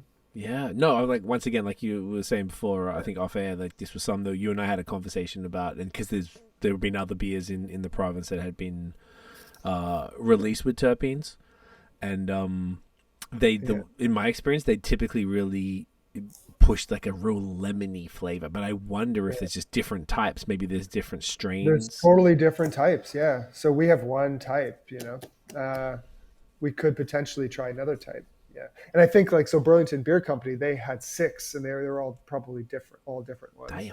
I know a lot of breweries in California, progressive cool breweries have been dabbling with it. Yeah. That's fun. So it's I guess, yeah, we're wanting to try new things. Sometimes it works well. Sometimes it's like, okay. Hey man, I think it's great to give stuff like this a try, because it's like, I think how many did I tell you that I knew of? I can think off the top of my head one. Yeah, I think you said one. Yeah, that I could. I think I even Googled after talking to you and to double check if there was something else. Like, it was really few and far between. So I think that's like just like an untapped market as such. And it's fun, man. Who cares? Like, cool, it works, it doesn't work, sweet. Well, I think it's interesting, and obviously there's a big crossover in the consumers between cannabis and beer. So the fact that it's in here in and of itself is kind of a fun little gimmick, if you want to call it that. But it actually contributes genuine flavors to the beer, so it's probably not that much even of a gimmick. Like, it's actually doing something. It's not just like glitter or something, Like, so yeah, this first beer that we did, honestly, the whole brewery smelled like weed terpenes. After we dry hopped it, and then dry terpene it. Yeah, it was insane. Like, that's insane. crazy. So, but we put too much in, obviously, and we had no idea what we're doing too. Like, you were experimenting. And you're experimenting not on pilot batches. This is like full size. We thought it was a small amount, but it's very potent. I guess it must be. So it sounds like the kind of oils, because the oils come with a little eyedropper thing as well. And you kind of like, they actually changed it. It used to come with a dropper with a little rubber thing where you squeeze it. And now it's like, it looks like you're fucking shooting up heroin, where you're like, I don't know if you guys have done it. Like, if you've got this stuff, but they've got like it's like a syringe without a pointy thing. So like, you pull it up and they've got little like 1 through 10, and so you know how many mils. Medicine. Yeah. Basically, then you put it under your tongue. Yeah, it's like the same thing that comes, like the same kind of thing that comes with like baby Tylenol or whatnot. Baby Tylenol. I've never seen that. Yeah. Okay. Exactly. Yeah. But it's like, I didn't know what to do at first, because the thing is, you're supposed to turn the bottle upside down. Like, you put it in the hole and you turn the bottle, and then you pull the thing down, then you put it under your tongue, you let it sit for a minute or two. Like, I usually put a timer on, and then it kicks in. But I'd just rather have a fucking gummy, to be honest. I moved off the oils. The gummies are much easier. But in Quebec, they didn't have gummies because they were so worried about the children. But here is Gummy Central. It's the best. It's so much better. Yeah. Anyways, that's the story of that beer. That's fun, man. I think this is great. This is cool. This is 2 very different beers. For the anniversary. So that's sick. So we'll kind of talk about what had changed in the last 2 years as well. So what else had been, like, have you experimented with any other my battery, I'm going to switch that out. Have you experimented with anything else that really sort of connected, or what's the vibes? Yeah, a lot of collaborations, I'd say. Mm-hmm. Some with a lot with breweries that we really respect, but also like we've done this Gelato Sour mix-up series a few times. That's been really fun, and we're wondering, like, we want to keep going with it. How far we can go with it, but for that we've had, I think, so we had three of our kind of bottle shop accounts or bar accounts participate, where they got to choose the adjuncts, the fruits for a Gelato Sour. That's awesome. We did one where 3 local breweries did it, and then we did one where 3 local restaurants that sell our beer did it. That's sick. So those have been pretty fun, like trying to kind of balance between doing big batches of our kind of more regular beers or double IPAs or whatever, and then mix in these like super small batch experimental kind of cool things that can generate some interest locally. Like, usually we have a release party or something, try and get some food in and a DJ or a musician or something, and so that's been pretty fun. So trying to navigate those relationships and kind of get out of the brewery a little more. Through all sorts of collaborations. Yeah, that's awesome. So have they been helping like the reach of the brewery in the end, like as far as? I think so. Yeah, I think so. It's interesting. Like, when I think about marketing, we, I don't know if we catch flack, but there was there was a local rib fest. Mm-hmm. Might come to Ottawa. It's just like a traveling company. Someone owns this rib craft beer fest. And this year and last year, we were the only local brewery not to do it. But on it's Friday, Saturday, Sunday, I've gone on the Sunday of both last 2 years to sort of find out how it was. And people tend to complain, like it's a rough event to work because people don't care that much about craft beer and they're eating a lot of ribs and getting drunk or whatever. But in the industry, traditionally, it's like, oh, that's marketing. That's good marketing. You got to go there and do that. That's going to help your reach, right? To like be at the local rib fest, and not to despair the local rib fest. Like I've basically told them we would probably do it if they consider renegotiating the terms. That's a separate conversation. But so my point is these doing collabs, like getting together with whatever restaurant in Kingston sells our beer regularly, and then they can come to the brewery and like pick some fruit and add the fruit to the beer, and we can have like a bit of a day where we get together and have a couple of beers and get to know each other. Like that's going to help our reach. It's cool. Also just like fun to do, and they get, their staff is rewarded with a day out. Maybe we did one for our local like gelato shop. So I saw that recently. Staff members came over and got to kind of hang out with us and add the lemon to the beer. That's pretty. You that's got the pizza, fun. The Pilsner with the pizza shop too. Oh, Pizza Monster! It's amazing. Yeah, that's a great beer. What a cool concept. Beer, and so like that, the art for the can, he commissioned a friend of his to do this huge mural on the side of the building, and then we just like got that art for the can, and then we sell it to all the like. Brew Wizards, for instance, it's a cool little shop in Oshawa. I've heard of that one. Yeah, it's good. Like they've sold a lot of it. I think they sold a case in like a day or something. Dang. Because their customers just connected with this art that was on the can, So yeah, having relationships and doing these collabs is really, I don't want to say it's just marketing, because that's for the brewery side, it's completely different. I don't think it is obviously marketing, but it's also about learning. For the restaurants and all that, it's fun and it's marketing, and if some shop wants to kind of partner for a Gelato Sour and then they're going to buy like 5 kegs and a bunch of cases, that's good. We'll move through that beer fast. They're happy, we're happy. They get some good content for social media and so on. I noticed that, and I thought that was a really smart tactic from you guys. Even though, like you're saying, it's authentic, but it's connecting with the community. Because usually, like breweries, particularly of your quality, the breweries that do what you guys do, but in the haze world, are sort of like elevated, as you, I guess most people watching and listening probably well know, but elevated to a different kind of level where typically those breweries would only collaborate with other breweries locally and outside of their same quality. But I think it's really like cool and notable that you guys are collaborating with different businesses in the particularly in the local area, which is important to bring like a fun like do a cool collab and you tap into their audience, they tap into yours, and you're really like integrating yourself into the community a little deeper via these other businesses. I just think that's like it's almost like that's more of a no-brainer than like the other beer collabs. I think are great because that's speaking to like the beer nerds and the fans of those other breweries. But this is what's going to get you more so than the rib fests, I would probably. Yeah. Sorry, that's obviously you've pulled the point out of that, but yeah, that's the point. Like we got to spend time on that. That has a better return. That's more value. Yeah. Yeah, way more value. So, and we have a party usually. Yeah, we'll invite whoever participated to come and hang out and like if they got like if there's a gelato, have their gelato there with the beer and do a float or some shit like that. Yeah, really, it's that's like fun. That's fun for sure. Yeah, and we have to value our local market, right? Clearly, so, yeah. Do you know what's funny? We're at a restaurant here in Hamilton. I won't say where, and it was early on when we had our dog, and they were cool enough. They let us sit on the patio, and the owner was there. And the owner was there because he had a dog, and he was really like loved our dog, and he was like, we started talking to him, and he was like, "Oh, there's like the Rib Fest in Hamilton. Like, I own every single one of those trucks. Yeah. They're not separate businesses." He goes, "I own every fucking one of them." So you come into that, and you think you're trying different businesses, like, what's going on? I'm like, "Geez, all right, that's gangster."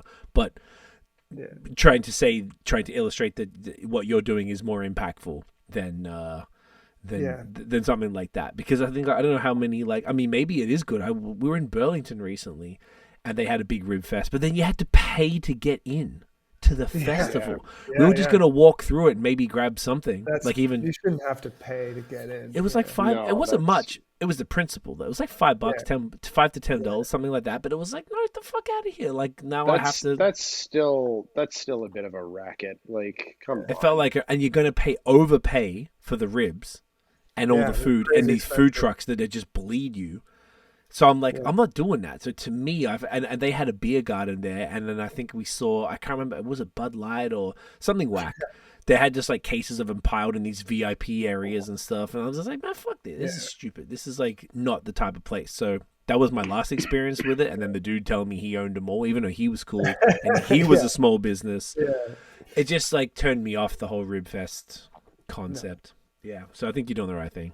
I think at the local one you have to pay $7 to get a wristband to get into the craft, like to buy craft beer. Then you have to pay $7 and then buy a ticket to get craft. Like, why do they do that? What's the? No, thank you. No, thank you. See, this is when capitalism takes it too far, man. Like, and I think the key is right now is, once again, in this economy, people are being bled out of to death already. People can't afford rent or groceries. You think they're going to pay $7 for the privilege to buy craft beer at an overpriced Rib Fest? Like, no, that's insane. That's not okay. That's just yeah. Well, I think you're doing the okay. Well, don't want to dwell on the negative there, but that is, I think you are doing definitely the right thing, and it's something that I've noticed every time I see you guys post about stuff like that. I'm like, this is what's up. I think this is even cooler because it's not, you're doing the things where you're working with Badlands, you're working with Town, you're working with Volo, the 3 collabs we've had tonight so far that are all phenomenal, and breweries that would, your name next to theirs elevates both brands, really. Yeah. But then you're still very much connected to the community, and I just think that's really important. And I've had a lot of this is something we were talking about off air that I think we'll get into it, whether it's now or after. But like looking at where beer is sitting right now, one of the things that's going to keep beer or breweries in business is that connection to the local community. Because one great example was the second wedge in Uxbridge. They had a tornado that ruined the whole place, and I saw Joanne at the OCB last week. And they're back in business, and the community wouldn't let them go, and they fundraised and did all their thing to help them rebuild. Now they're rebuilt, and they're booming, and they want to do some stuff with Link Up. She's very sweet. We've had her on before, and I just thought that was like very, very cool, and that reiterated to me the value of community with regard to that, and that's what you're cultivating over these 3 years. That's what you're doing, bro. And like on top of your quarterly community program, which Link Up was one of those things that you did. So, big ups, bro. I think you're doing it the right way. Thanks, man. Yeah, she stopped in Fine Balance like a month before the tornado hit, maybe. And she was so lovely. Damn. Yeah. Oh, she's the best. She was so lovely. Just stopping in. So I can. Yeah, really poor thing. But they came back stronger. Them, but so hard. But just what she was saying was just how much the community got behind her. Yeah. And how passionate they were about their local brewery. And obviously Kingston's bigger than Uxbridge, but and there's a handful of breweries in Kingston, but you guys, I feel like the businesses are really important, and that's the one thing in COVID we lost a lot of restaurants, particularly customer service based businesses. We lost a lot of them. And when I say we, I mean Canada. You'd probably say worldwide too, but it sort of showcases just how important it is. Like, you want that thing local. You don't want that stuff. I own property in Hamilton. I want the city to be fire. I want it to always be great. One, because I want my property value to stay, but I also want to live in a community where everybody's thriving. I don't want to see anybody struggling. I want to see everybody happy with a roof over their head, in businesses killing it. Everyone just that's what you want to see. So I just think what you're doing is contributing to that kind of mentality. I think it's important. Yeah, thanks, man. We're definitely trying. Yeah. I think, yeah, we do. I'd say it's sometimes hard when you live in like so much of our world, like me and the guys in the back and Jamie who works in the front too, to a large extent. We're like in this little tiny area of craft beer in the industry, you know. We're Yeah. thinking about, sometimes people are thinking about like Untapped, and oh, if we get our Untapped rating up, then we can sell more beer. Like we can maybe send beer to Europe, which is a thing we could talk about. Like if you want to send beer to Europe, you need to have a high Untapped rating, right? If we want to sell to these cool bottle shops or whatever, but no, if you want to be a sustainable business, that's all like secondary, ancillary. Mm. You know, like you need to You're right. really put your local community first. Like we're trying to go back to a place where every local community supports its local businesses, and ideally local businesses can sustain based on their community. And then if you can, you know, grow beyond that, like say Ontario as a province, that's good. But we should have our focus, and sometimes it's easy to lose focus when we're competing. We're not even competing because we're, you know, like friends with a lot of these other breweries, but the community that of breweries that we're part of is really small, and they're all spread out. Yeah. That's how I sometimes feel, you know. Is that We're when you also said? part of the local brewing community as well, and that's a good community. But beyond that, the Ontario community, they're all spread out and like living in this niche kind of world. When you say that, are you referring to kind of what we were talking about before, like you guys, Third Moon, Badlands, Willowboard, Counterpart, blah blah blah? Like, or are you talking about just Yeah. everybody in the same conversation? No, like all those breweries, yeah. You know, Gotcha, like the gotcha. That's breweries fine. that are selling to the craft beer bars, you know, Gotcha. that Yep. they get picked up by the influencers online, or you know, whatever it is, like The yeah, the cool exporters bottle and shops that people buy your beer and promote it. And that's all good, and we're grateful for all that for sure. And that rate it online, but yeah, that shouldn't be the focus, right? yeah. Yeah. You guys must have a high. Sometimes it becomes like the focus. No, it does. I know we've heard breweries have told us before. I mean, Nate's not on Untapped. I'm on it just to keep track of what I've drank. I don't give a fuck what anybody rates it. I don't even look at it. But I understand that I've heard like a lot of negative about it. I use it in a positive way, so I don't see a problem. But I also understand if people come in like, oh, that beer's rated under 4. I'm not going to drink that beer. I'm like, there's some stuff that get a bit absurd. But I would be surprised if you guys wouldn't be in one of the, you know, the top in Canada type thing. I think our rating is good. Are you gonna, is this an annoying conversation, Nate, to talk about it? I appreciate that you're not on. I really do. I'm gonna force him. Nate, you're talking about it. If you're going to, That's all if right. you're going to be a That's all brewery right. like us that makes a diverse range of styles, you're not going to have a rating that's over 4. I don't think. If you're going to make a lot of pilsners and It's a fair point. sours and stouts and whatever, if we only made double IPAs, we'd have a much higher rating. I think our rating is something like 3.95, which is 3.95. Okay. which is good. Like that's it's pretty a damn good good. position to be in. But if we only did IPAs, we'd be over 4. And yeah, it does. The only thing that we're missing, I really don't give a shit about Untapped, except the potential to export beer, which I think is a short window. We've done it once. We sent a skid over, which was really fun. You know, it felt good to do. And our beer ended up in all these random bottle shops in Latvia and Germany and France and wherever. That's awesome. Which was really cool. But all those places care about is Untapped. And so they will buy, you know, and if you don't have a history of a certain number, it's harder for the importer to sell the beer. And that's just that's the reality of the situation. It's entirely based on Untapped.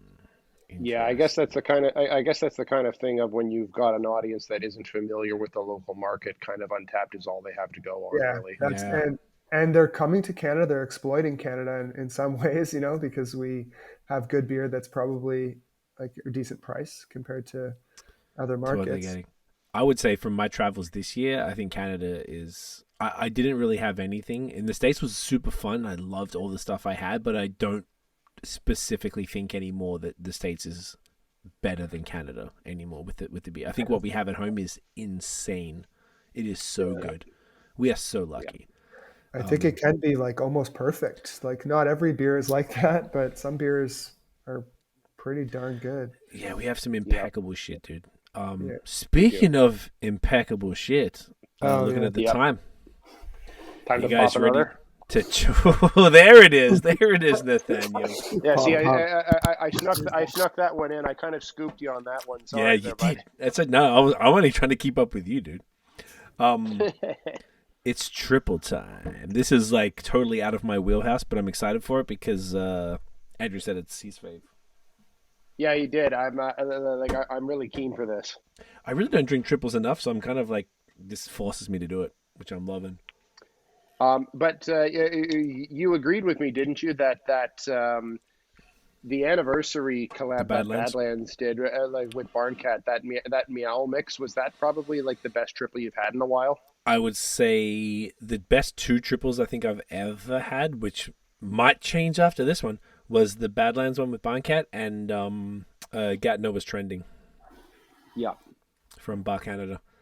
Back in And the day, this yeah. one is back in the day, which I think they brought back once or twice. Oh yeah. Since then. They've definitely brought it back a couple times.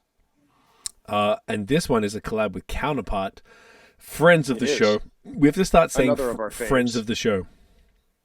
Yeah. I like that. You know how like podcasters say that? I always like laugh when they do Oh yeah. it. And I feel like they always say it in a funny way, so I want to say it, friend of the show. I think even just saying it out loud makes me laugh. Friends of the show, Counterpart Brewing. See? Isn't that great? It just works. No, I like it. I say right now we're on with the friends of the show. Fine Balance Brewing. We got Andrew here with his wonder. You didn't always have the side part, did you? The side part? Do I have a side part? Yeah, I love it. Oh, I appreciate that. No, this is just I think how I woke up. Maybe I have been pushing it to the side all day. I feel like you might have worn hats every time I've seen you. Just like I think so. So Yeah, I my just want neighbor recently saw me without a hat, and she was surprised that I wasn't bald. Well, I just want to compliment you on your hair. I thought about it for the last hour and a half. So I appreciate that. I appreciate that. hey, I got you, bro. I got you. Um, So this is tell us about this one. Yeah, so this is triple IPA called Triple Pop. Pop. There we go. It also has Nelson. It has Nectaron. It has Simcoe. So this Nelson was given some pretty nice dank vibes. This is a different batch of Nelson. So this is not freestyle Nelson. Okay. This is from Yakima. Okay. Big ups, Luke. And yeah, this might have been my favorite beer we've released in a while. Okay. Yeah, you weren't kidding on the dank. Holy cow. Yeah. Yeah, it's pretty big and dank. Simcoe's been pretty nice lately for me. I don't know. It's kind of like changed a bit over the Love last Simcoe. year or two. But it's been nice. We did an all Simcoe double IPA. We've done it a couple times, and it's been really good. What's that called? Yeah. It's called Amplify. Amplify. Yeah. Okay. We do a single hop double series where we usually have a cryo, like combination of cryo and pallet hops. Mm-hmm. It's nose. Which has been really good. So we've done that. We've done Citra, Mosaic, Simcoe, Nelson. Bit of everything there. Okay. This is smelling great, and already just looking at the like the visuals compared to the double. Yeah. I don't know if the camera's really going to pick it up, but it's looking pretty different, and it's sort of this one looks in between as far as Merc is concerned. For sure. It's between the single and double. Yeah, it's looking pretty thick. This beer is With unfortunately 2 Cs. like 3.5 weeks old or 4 weeks old, maybe for you guys. Oh no! Triples last. I drink a triple like 3 months old, and it's fine for the most part. It's Cheers, boys. good though. Cheers. Yeah, the color Cheers. we were trying to go for a lighter color. Ooh. Oh, that's nice. I feel like with triples, for some reason, they just sort of like sit real nice for quite some time. I guess it's just the alcohol. Yeah. So it's like I don't have to be like a date princess. Hey, what's that called? Is it date? Yeah, whatever. I just always like fresh stuff. But I feel like with triples is the one style, aside from obviously anything with barrels or whatever, that you can just kind of relax. This is great, dude. Wicked It's interesting. body. I'm not sure about the average dry hop that most breweries use for a triple. Mhm. I haven't asked too many. I think typically we would expect a bit of a larger dry hop, like for a double IPA than a triple IPA. Okay. This one is the biggest dry hop we've ever done. Yeah, I think we put Ever. 30 kilograms into a batch that was actually a bit smaller than anticipated. I think it was about 8 hex, so 800 liters. And yeah, turned out nice. I think it was Hell worth it. yeah. So Nelson, Nectaron, Simcoe. Nectaron is such a good hop. Oh yeah. It is, eh? Yeah. Oof. Okay. Oh, that is Yeah. delightful. Mm. It's on tap at Lupulus. Ooh, in Ottawa. Oh yeah. There we go. Or it was on tap at least. Dude, this tastes fresh as hell to me. Yeah, I wouldn't be surprised if they'd if they had kicked that thing dry already. Oh yeah, this has got a pretty fucking good untapped rating right here. Like my friends grade it 4.48 and everyone is 4.31. That's pretty damn good, Andrew. That's Yeah. pretty damn good, sir. If you want to talk to those exporters or importers, what the fuck they are. I'm actually using a glass that. So Jamie, our front of house staff, you can't see it, but she somehow stumbled into a bottle shop in Paris that was selling our beer and convinced the guy to sell her or give her this glass for me, which was really nice. What was that like from their place? Nice. What's That's that? cute. From their place, like branded with the. Branded with the bottle shop name, yeah. That's dope. Inter der Laden, yeah. That sounds German, actually. Yeah. I'm pretty sure it was dope. in France. Very cool. This does not taste. Inspired me to do this glass, which is the same. Oh yes, yeah. I think I'm actually using the same style of glass too. The Nice. the New England So good. IPA glass. Yeah, man. Yeah, so nice. This does not taste 10%. Like this, it should be much more intense for 10%. This is like this is it dangerous. doesn't have it definitely does not have an alcohol burn to it. No. What I find it definitely does have on the but like that I might expect from the triple spectrum is just kind of that like very kind of intense like overripe sweet fruit flavor is what really comes through strong in this. Yeah. Like overripe pineapple, like with a bit of acidity, overripe peach and mango, like just really coming through strong, and and the overripe bit, like giving it kind of that musty dankness too, is just that super sticky kind of thing going on. Yeah.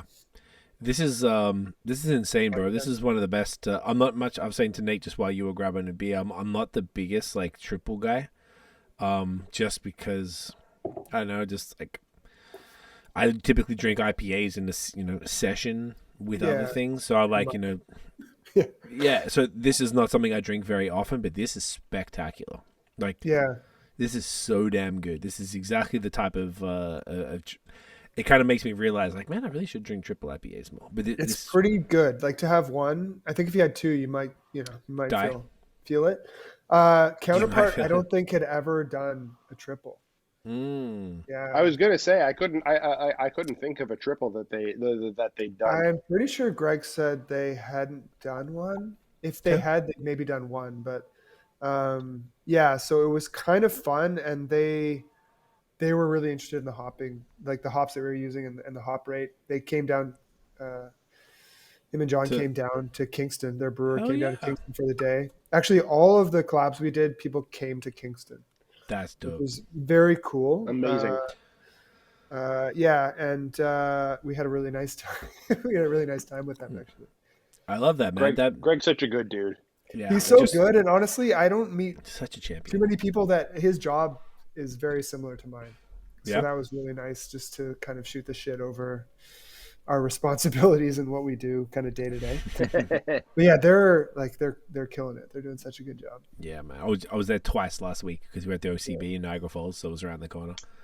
So got to pop in a couple times, see Uncle Greg there. It's like, yeah, man, they do some really great stuff, and I love. It's just so cool. To be honest, I only discovered them this year. Like I'd heard about them, but we had him on the pod. I think it was January, And I was like, what the fuck? This is crazy. Like, why didn't anyone really like tell me how good they are? So I feel like you've really like done great with these series to be working with these three breweries that are just exceptional, that are just all really fantastic human beings, genuinely. And Yeah. the fact that all of them came out to you, I feel like that's a real, like, that's kudos to you, man. Like, and to what you really achieved, because, you know, Counterpart to you is probably 5 hours, Yeah. something. Yeah. That's not a short drive, and, you know, town, obviously, you know, probably 2 hours less, Yeah. and Badlands probably like 4. Troy, You know, so, yeah, he strategically kind of came on his way to vacation, but yeah, still, I made it wouldn't. work. No, I it was extremely like generous. Yeah, But it's like, you know, for them to come out to do that, to want to hang out and to do it properly, shows the respect that some of these guys who are probably, I mean, Counterpart only turned 4 this year, so they're only like a year and a bit old, or are a they year and a half. 4? Are they? It was 4 in, I want to say, like February, Yeah. March or something. It was cold. And yeah, so they're not that much. I guess what I'm saying is all these, you know, Yeah, for sure. Badlands turned 6 this year. Town turned 6 as well. So these guys aren't that much more than you, older than you guys are. In the scheme of things, once it goes on, obviously it's negligible. But like, I just think it's really cool. I think it's really dope because they've gone out of their way. Like, no, we need to go hang out with Andrew and the team and just go and like do this together. It's a big thing, you know. It is. We've done a couple collabs that have not been like that, and we don't really want to do those too much, to be honest. Yeah, I don't know. Yeah. It's like, it's one thing, I guess, if both parties are on board that this is just purely about putting a name on a can or something, then maybe it's okay. If everyone's Yeah. upfront about that at the beginning. But no, I think I know we learned a lot from each of these breweries. Hopefully they, you know, appreciate or learn something from us, but real relationships, which is really nice. I mean, I think we're kind of privileged to experience that. It's very cool, man. Yeah. I do love that. I think like the anniversary thing is like this kind of time where everybody gets to kind of like call in favors as such. I guess it's not, I mean, it's not quite favors, but you know what I mean? Like pull in the big guns. If you're going to ask someone for a collab, be like, hey man, like, it's the anniversary. People will show up for your anniversary. It's a big deal. It's a big deal. You know? Particularly, once again, in this economy, to last in this industry. And yeah, like I don't know. You can't do a collab with everyone too, right? And I totally get that. You got to be selective. Time is limited, and it is strategic for everyone. It's strategic for both. To be honest, like it's somewhat strategic. So absolutely. And I don't think that's a negative thing at all. I think that's completely positive. And you see the same breweries work with the same sort of people that are on their level, and you'll see, like, I remember when I first saw Bellwoods work with, say, like Third Moon or something like that, and I was like, all right, like, because Bellwoods were like the fucking torch holder as such, as the hype brewery in Ontario for quite some time. And to be able to work, I was like, all right, they're like fucking blessing you with this. All right, they're down, you know. And now that they're like OGs, they've been around for, I think this year was their 12th anniversary. No, next year's their 12th. They're in a different echelon and a different sort of thing. They're like doing their thing now. Whereas like the, you know, all you guys, you're at 3, so you're working with all these guys, and all of you guys all work with each other. It's just like, it's very cool to see, and it's like, there's a lot of like crossover with the fans as well, but there's also maybe some people who like just by location haven't tried everybody's stuff. Then if they're a fan of Counterpart, and they'll be like, oh, they did Fine Balance, I've been meaning to try that, man. You know what, let me do an order, or let me go get their stuff, or whatever it might be. You know what I'm saying? Like, it would do that final encouragement for people to do it. So I think there's out some random orders to places around Niagara the last couple of weeks, which is great. There you go.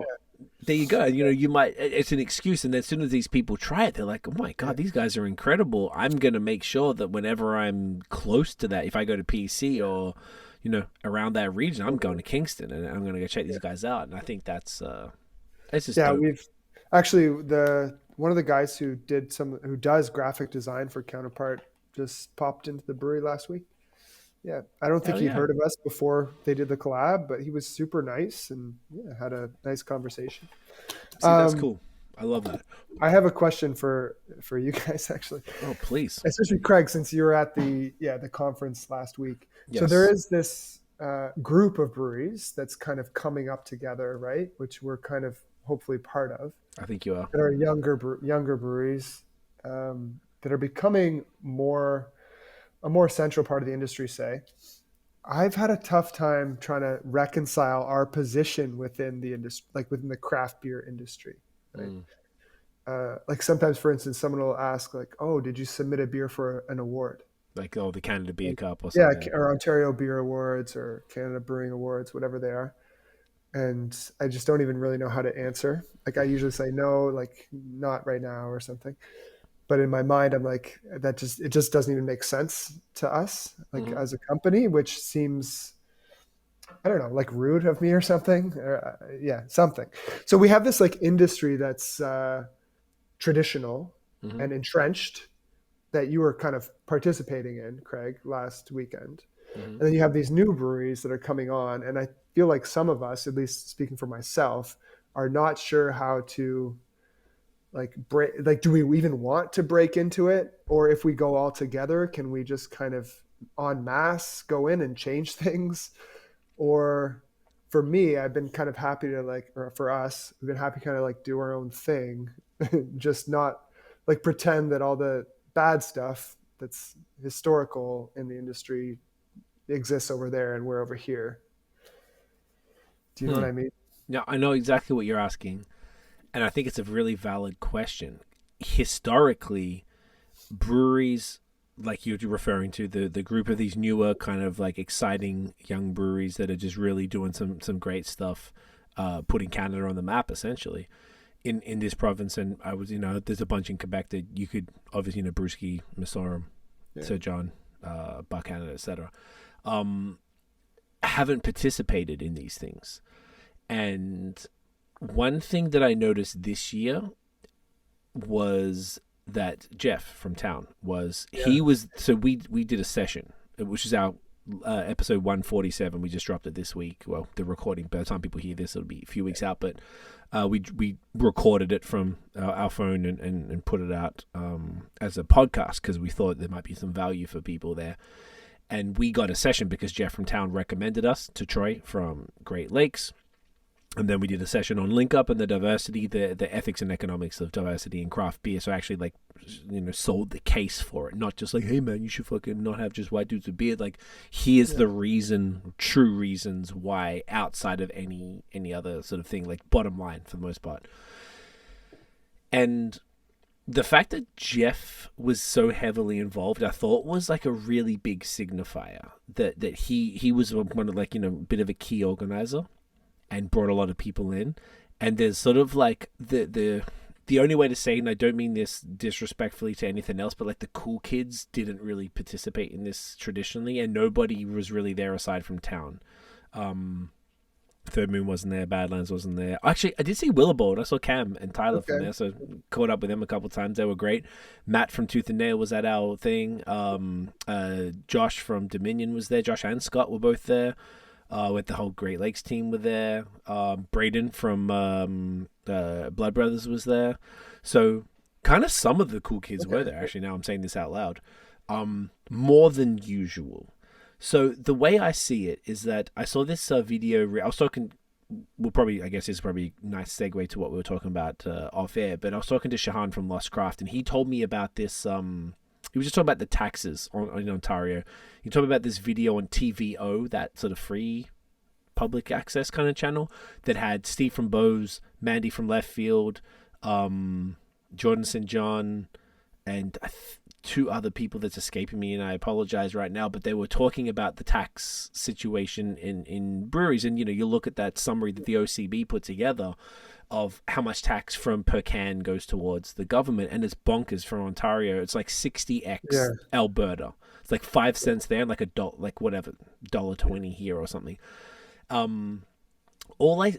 The benefit of being involved in it, I see, is sort of like the power of kind of like community action where like these guys are, the idea is that the more people involved in it, the more they are able to sort of fight on behalf of all breweries in Ontario. If they can reduce that tax, then there's more money in the pockets of the breweries. And if you look at the actual stats, craft breweries in Ontario, I think it was like, if I'm not mistaken, the stat I remember reading was like 78% of all beer related employment in the province is from craft breweries, because there's like a bulk of their, there's a few 400. Yeah. Because it's just like, if you look at the sheer volume, and maybe every place has 10 to 20 employees compared to maybe like the one Molson factory, the one Sleeman, blah blah blah. Like it's not even a comparison. So they need to bring that down, and the benefit of being involved in something like that.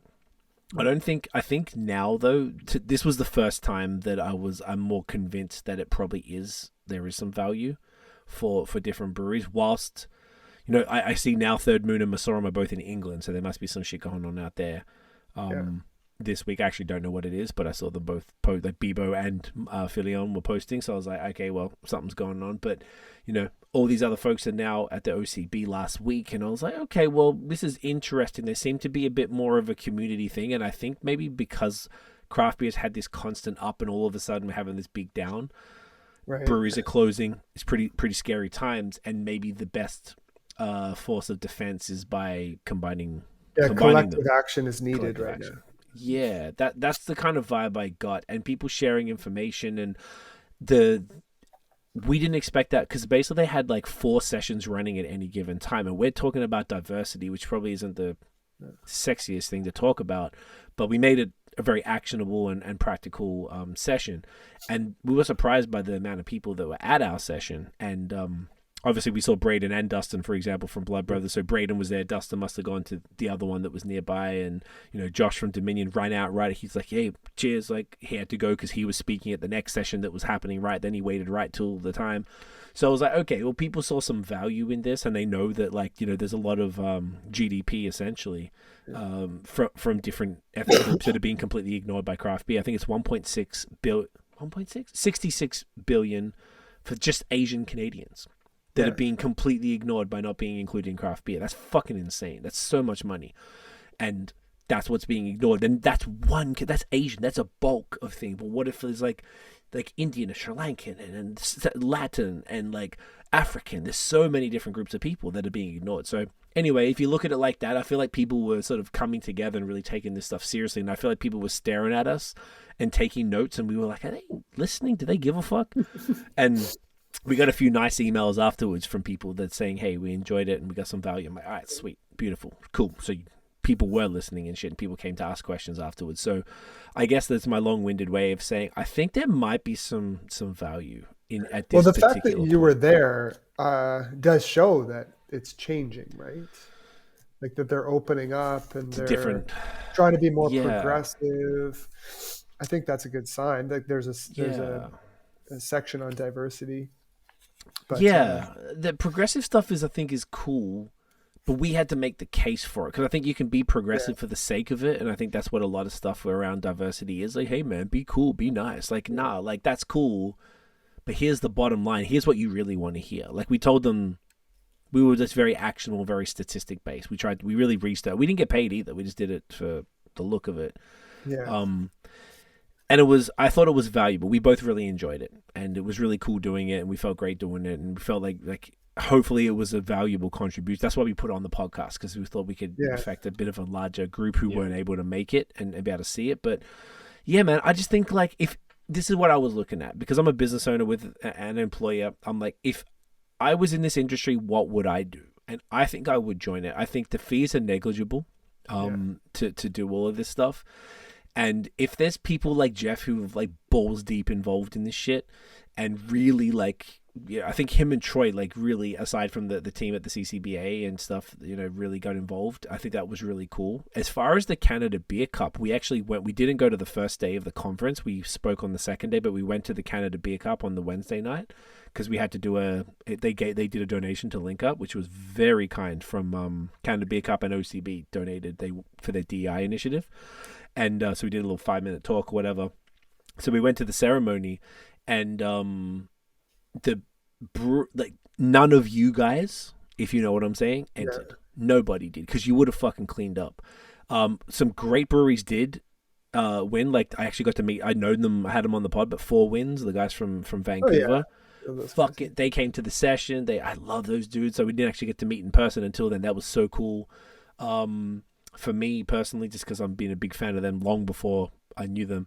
But yeah, there wasn't that many people of your ilk that had entered, and I think that if there was, it would be a different conversation. There were so many breweries from BC, Calgary, and such that were winning everything.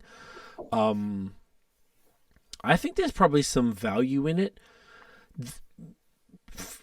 I don't know how important it is, but I kept just thinking, okay, if it was me, it's like it was $127 to enter, I think they said, and $2 of it went to the DEI initiative. So there was $125. They added $2. I don't know, to throw in there and to know the quality of what you're doing, you probably would have taken out something. So yeah, but what do we do with it? Put it on the shelf of the brewery, use it as promotion, I guess.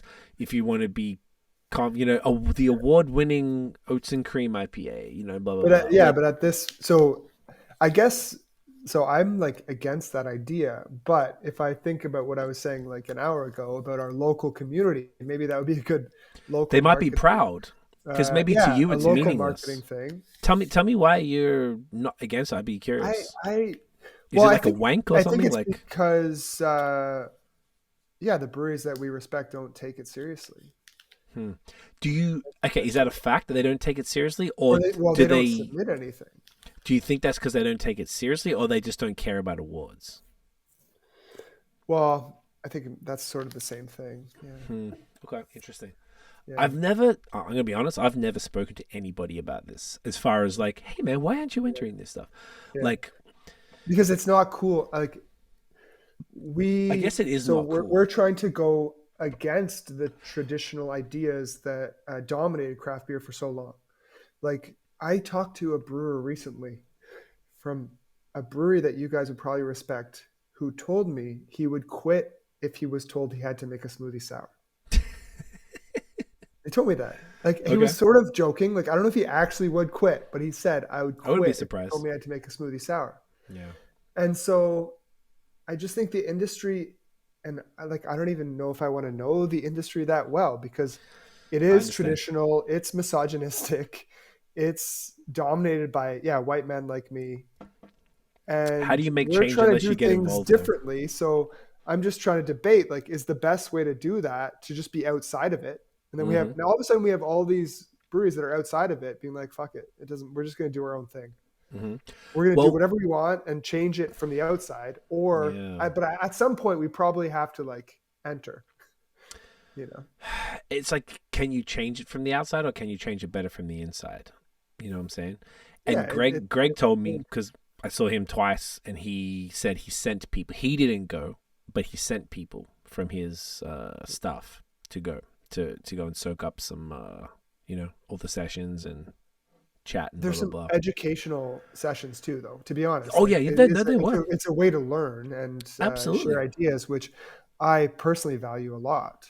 It's just like the baggage of the industry is kind of something that I think I think all of your opposition to it are absolutely valid, and I think it would be great to hear like Jeff's perspective, because if Jeff is like not just there but heavily involved to the point where he's like, I imagine we weren't the only people he suggested for a session. Like, Joanne from Second Word, just why I saw her, she did a session at the same time as us about crisis management. And I saw Brad from Clifford, who we're having on soon, and he did one on fire codes, which is like, he was even laughing when he told me, he's like, fucking boring, but it's important. I saw other sessions. Yeah, it's totally important. I saw there were sessions about like non-alcoholic production and things like that. So I'm like, there was an LCBO one that everyone dipped out of ours right as soon as it ended, because they wanted to get to the LCBO session, which cool. So it's important. So I'm like, I've been to session. I have never been to a beer. I've only been to the CBAs in 2017 in Ottawa, but I've been to music festivals or conferences before where I've attended for like 6 hours a day, then gone to shows all night. Then after a week, you get the flu and you're fucked up because you've been drinking and yelling over loud music for the whole time. But Yeah, I don't know. For me, I definitely get what you're saying. I would love to hear the like Jeff to me would probably be the best person to maybe explain it. Like from me, I don't know, Nate, if you have any thoughts, but like from maybe a more sort of independent perspective. But from mine, I'd be like, well, I can't. And you know what's funny? I'm saying this, but we're not a member of anything in Hamilton or in the social media world. We just do our own thing. We're totally siloed. We do our own thing, and I don't really give a fuck. I'm on the email list for the Chamber of Commerce, and we're thinking about joining, but I'm like, all of the sessions that they had didn't seem to benefit people like us, and I don't know how much we would get out of it, but it's different if you're joining an industry because there's no social media or marketing agency industry association that I'm aware of. Whereas like if these guys are fighting to get on like Ontario tax reduction in breweries, Yeah, I think you might be able to have an impact if you get involved at like maybe a leadership perspective or something. Maybe that's what Jeff is trying to do. He's not just doing it because Jeff is crazy. Like he's like me. He's like he told me he's like, yo, working for me is very difficult. I'm crazy. So I think he's just going really in and trying to get physically involved in a lot of stuff. And I think that's maybe where he sees the benefit. That would be my guess without talking. There's a huge difference between the awards though and the OCB. So absolutely, I think I'm being too. I'm more thinking about the awards and that whole thing. The OCB, I see like if they have a session on diversity and they have a session on the LCBO and they have a session on all these things that you can learn, I see the value in that for sure.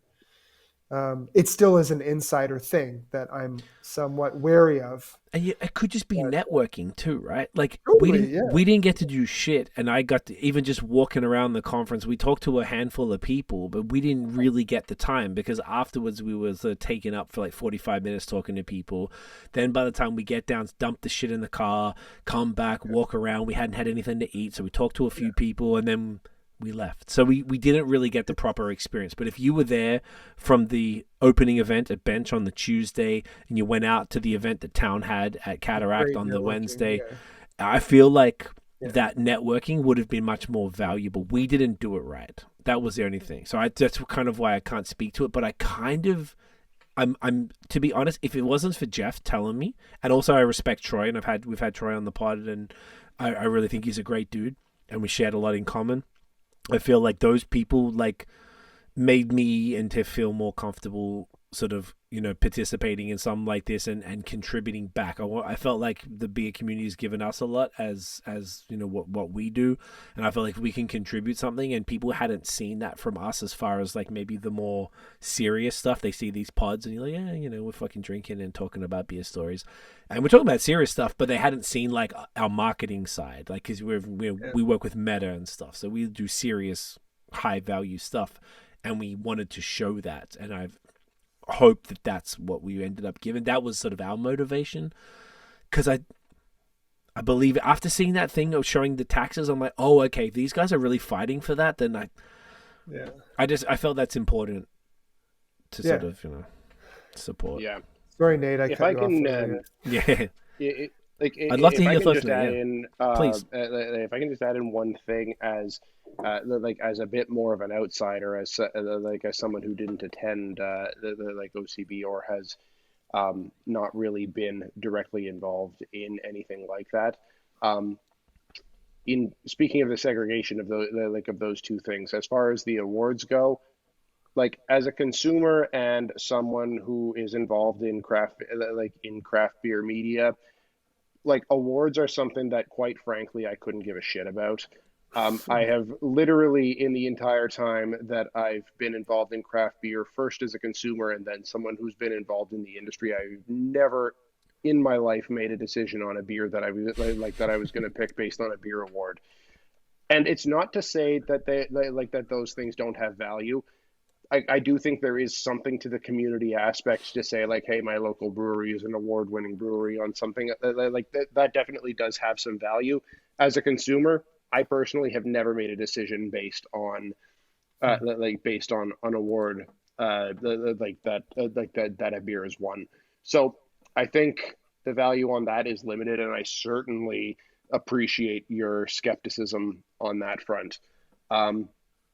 On the other side of it, though, in terms of the industry influence, I think to kind of echo a point that Craig was talking about here, where you have the involvement of some like-minded folk in the industry on certain topics. Like if you've got a Jeff from from town, or Troy from Great Lakes, who that they like for like whether it's from larger breweries or or even from breweries who are of the same size but have just been around a bit longer, who are kind of working towards the same things. And I feel like you have some perspective to add to that, and even to just add your firepower as a kind of a younger brewery that has been kind of riding the tide of of what the industry has been like in the last 3 years. You've got a different perspective to add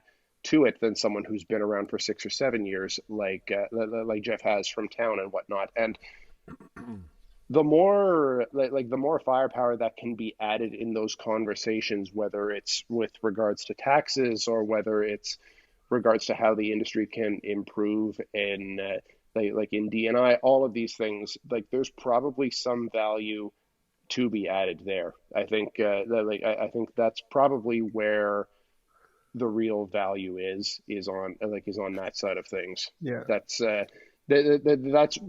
just the appearance that I can see as an outsider. I think you're right, Nate. Yeah. So we were, Mitch, our head brewer, Mitch, I think would have been very happy to go this year. I would have been happy to go if I could have. Next year we will go. Do you know where it is next year? Where is it? No. Somewhere fun? Hamilton. Let's go. Even better. Yes. We will go next year. You can hold me to it. I love that. I think you're absolutely right. There's no downside. So for me, the downside was the optics or something. You know, I'm thinking about someone like Ren who's leaving. No, but just there is the more I know, sometimes the worse it all seems, you know, in terms of the culture of craft beer. And the people that I've got to respect the most have been the outsiders. But yeah, if Jeff is there, all these progressive people are there, and you guys are there doing. I'd love to speak next year too. We told them they've been, you know. Then maybe it's changing, and and I don't have to shit on the OCB. I don't even know. No, I don't think you are. Totally ignorant, to be honest. I'm basically ignorant about it. But I think the points that you made, Nate and Craig, are valid. So yeah, we should be there for sure. You're asking thoughtful questions, and I think it's important because it's hopefully people listen to this, and maybe people have some comments as well, and their thought. I'd love to hear what anybody has to say about it. But yeah, that was I just overall, if it was me, that's what I would probably You'd do. Go. Just why the fuck not? Now it's a little closer, another hour closer. Which makes it a good place to be. Yeah, and I imagine that because there's more places for after parties and stuff, the different breweries around Fairweather, Grain and Grid, Merritt, Clifford, etc. There's some good spots. So I feel like it'd be a fun time, and definitely now I'm around the corner, I'll be like, oh yeah, let's fucking go, bro. I just enjoyed it, and I wish I had gone now if it's closer, because it was a whole kind of more thing where I have to drive an hour, and I'm not a morning person and blah blah blah.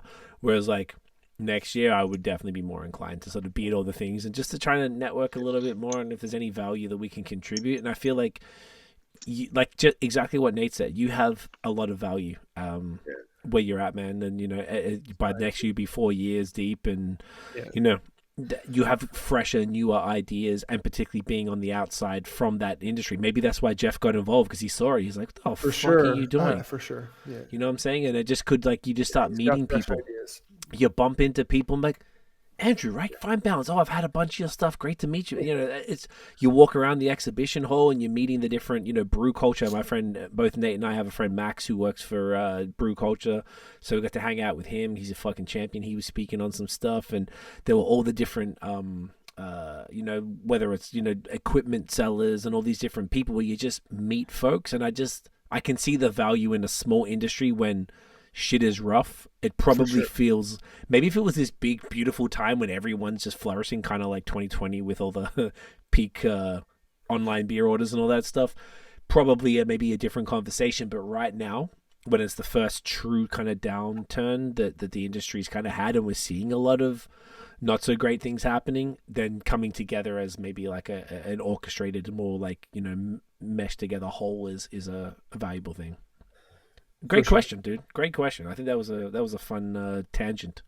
The tax thing. Sorry, just that last point on the tax thing. It has been encouraging too to see, like in Prince Edward County, Midtown Brewing, they're called. I've heard of them.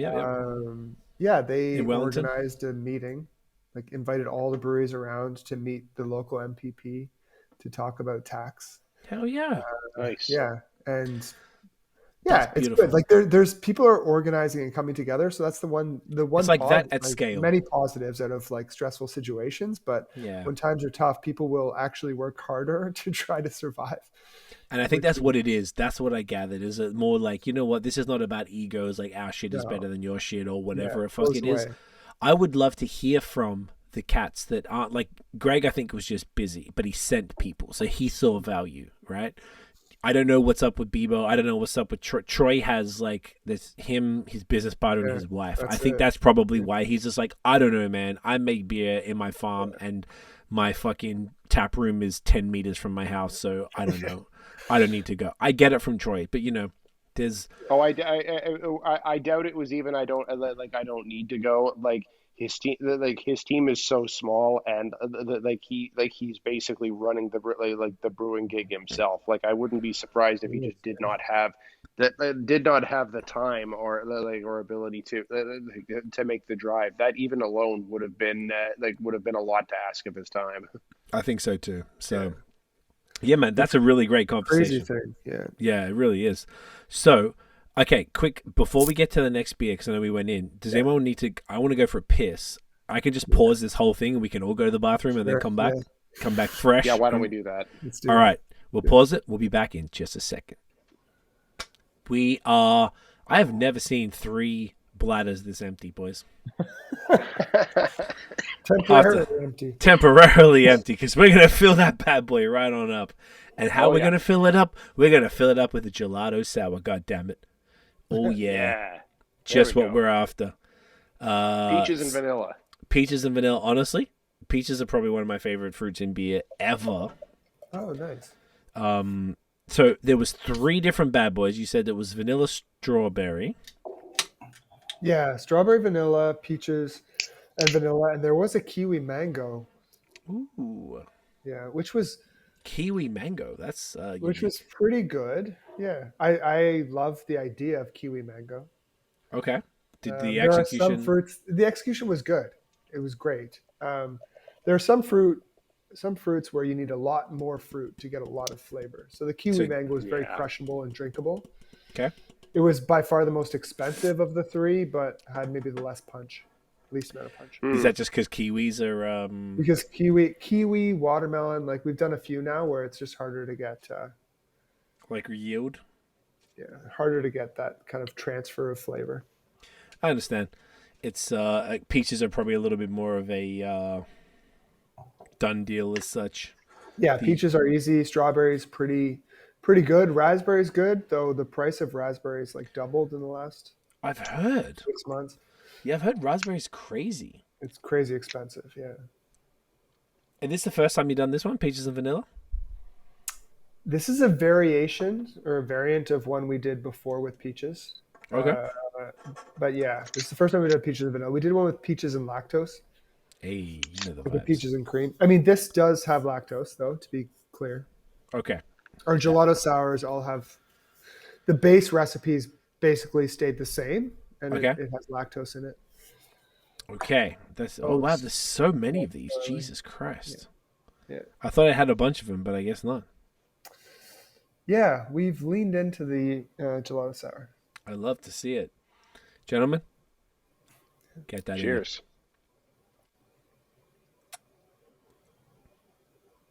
That's what I'm talking about. 5.4. Yeah. It's pretty easy. Short Oh, kale. peach. Yeah. creamy, smooth, vanilla, peach, sour, tart, tangy. Boom. That's all you need. What more do you The need? vanilla actually comes through pretty nicely, for me at least right now. Yeah, that's hitting nice, bro. Yeah, And that shit's... really really rocking the gelato vibe too. Whereas like a milkshake IPA can sometimes hit a bit heavy and creamy, whereas whereas this is light and Yeah. but not sacrificing anything flavor wise. Yeah, I like that. They're meant to be kind of drinkable and crushable in some ways, but Hmm. still having good flavor. Yeah, Yeah. Yeah. it's not going to fill your belly. No, 5.4%, so it's nice and crushable. Ooh. Yeah, nice mouthfeel, I think. Super creamy. Vanilla shines there. Yeah. Just tons of peach. Man, I love peach with sours. It's so good. This Tangy and has tart. been a really fun series for us. I think when we talked about our link up beer, Craig, I just mentioned Yes. our kind of diversity of beer styles and yeah, Gelato Sour. So this is one where we've done a mix up series a number of times. And it's just been so much fun. And it brings a more diverse kind of customer base into our tap room. We sell this to bars that want to sell a beer to people that don't like beer, which is really nice. Yeah, man. Yeah, I don't know, it feels fun. I think it's great. I think, like, honestly, there hasn't been a single one of these beers that I haven't enjoyed. I don't even, maybe because like the one I'm having right now is my favorite. I feel like this might even, because I love peaches so much in beer. I think peach and guava are two of like some of the best Guava, yeah. fruit purees, the aseptic fruit purees, and this is just, oh man, it's given everything. It's just tart enough, just tangy enough, just enough peach, just enough vanilla, not too sweet, but sweet enough to feel like it's a dessert. It's not too much beer because it's the shorty. Money, brother. Yeah. Yeah. 100%. I love it. Okay, so to kind of like leverage on from what we were talking about before, Yeah. off air, we were kind of just talking a little bit about like kind of like the state of the industry. So obviously then we're kind of debating the value of, and this could go for any province or any state in America or anywhere else really, like to joining any sort of like body, industry body in the beer industry right now. But obviously anyone who's involved with beer would be pretty aware that, or any industry at all, shit is a bit rough, period. And your perspective on this, I'd be very curious, man. Like I like very, very, very briefly touched on it off air, but I just really love to hear what your thoughts on the particular challenges that Fine Balance are dealing with as a brewery that doesn't, sell to the LCBO, all of that type of thing. Like, where are you at? What are your kind of feelings on everything? Like, what's the vibes? Yeah. Excuse me.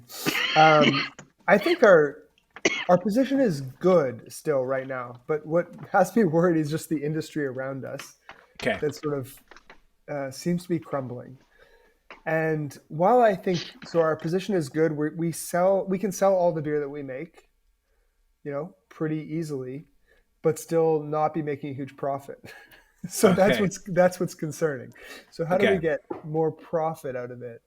And the solutions that we have available are more sales, obviously, or maybe the LCBO to increase our sales in a large way. When you said the LCBO, when you say that, what do you mean? So sending a beer to the LCBO to Okay. To be able to distribute. do it. And you Yeah, because currently that's don't our do that. main.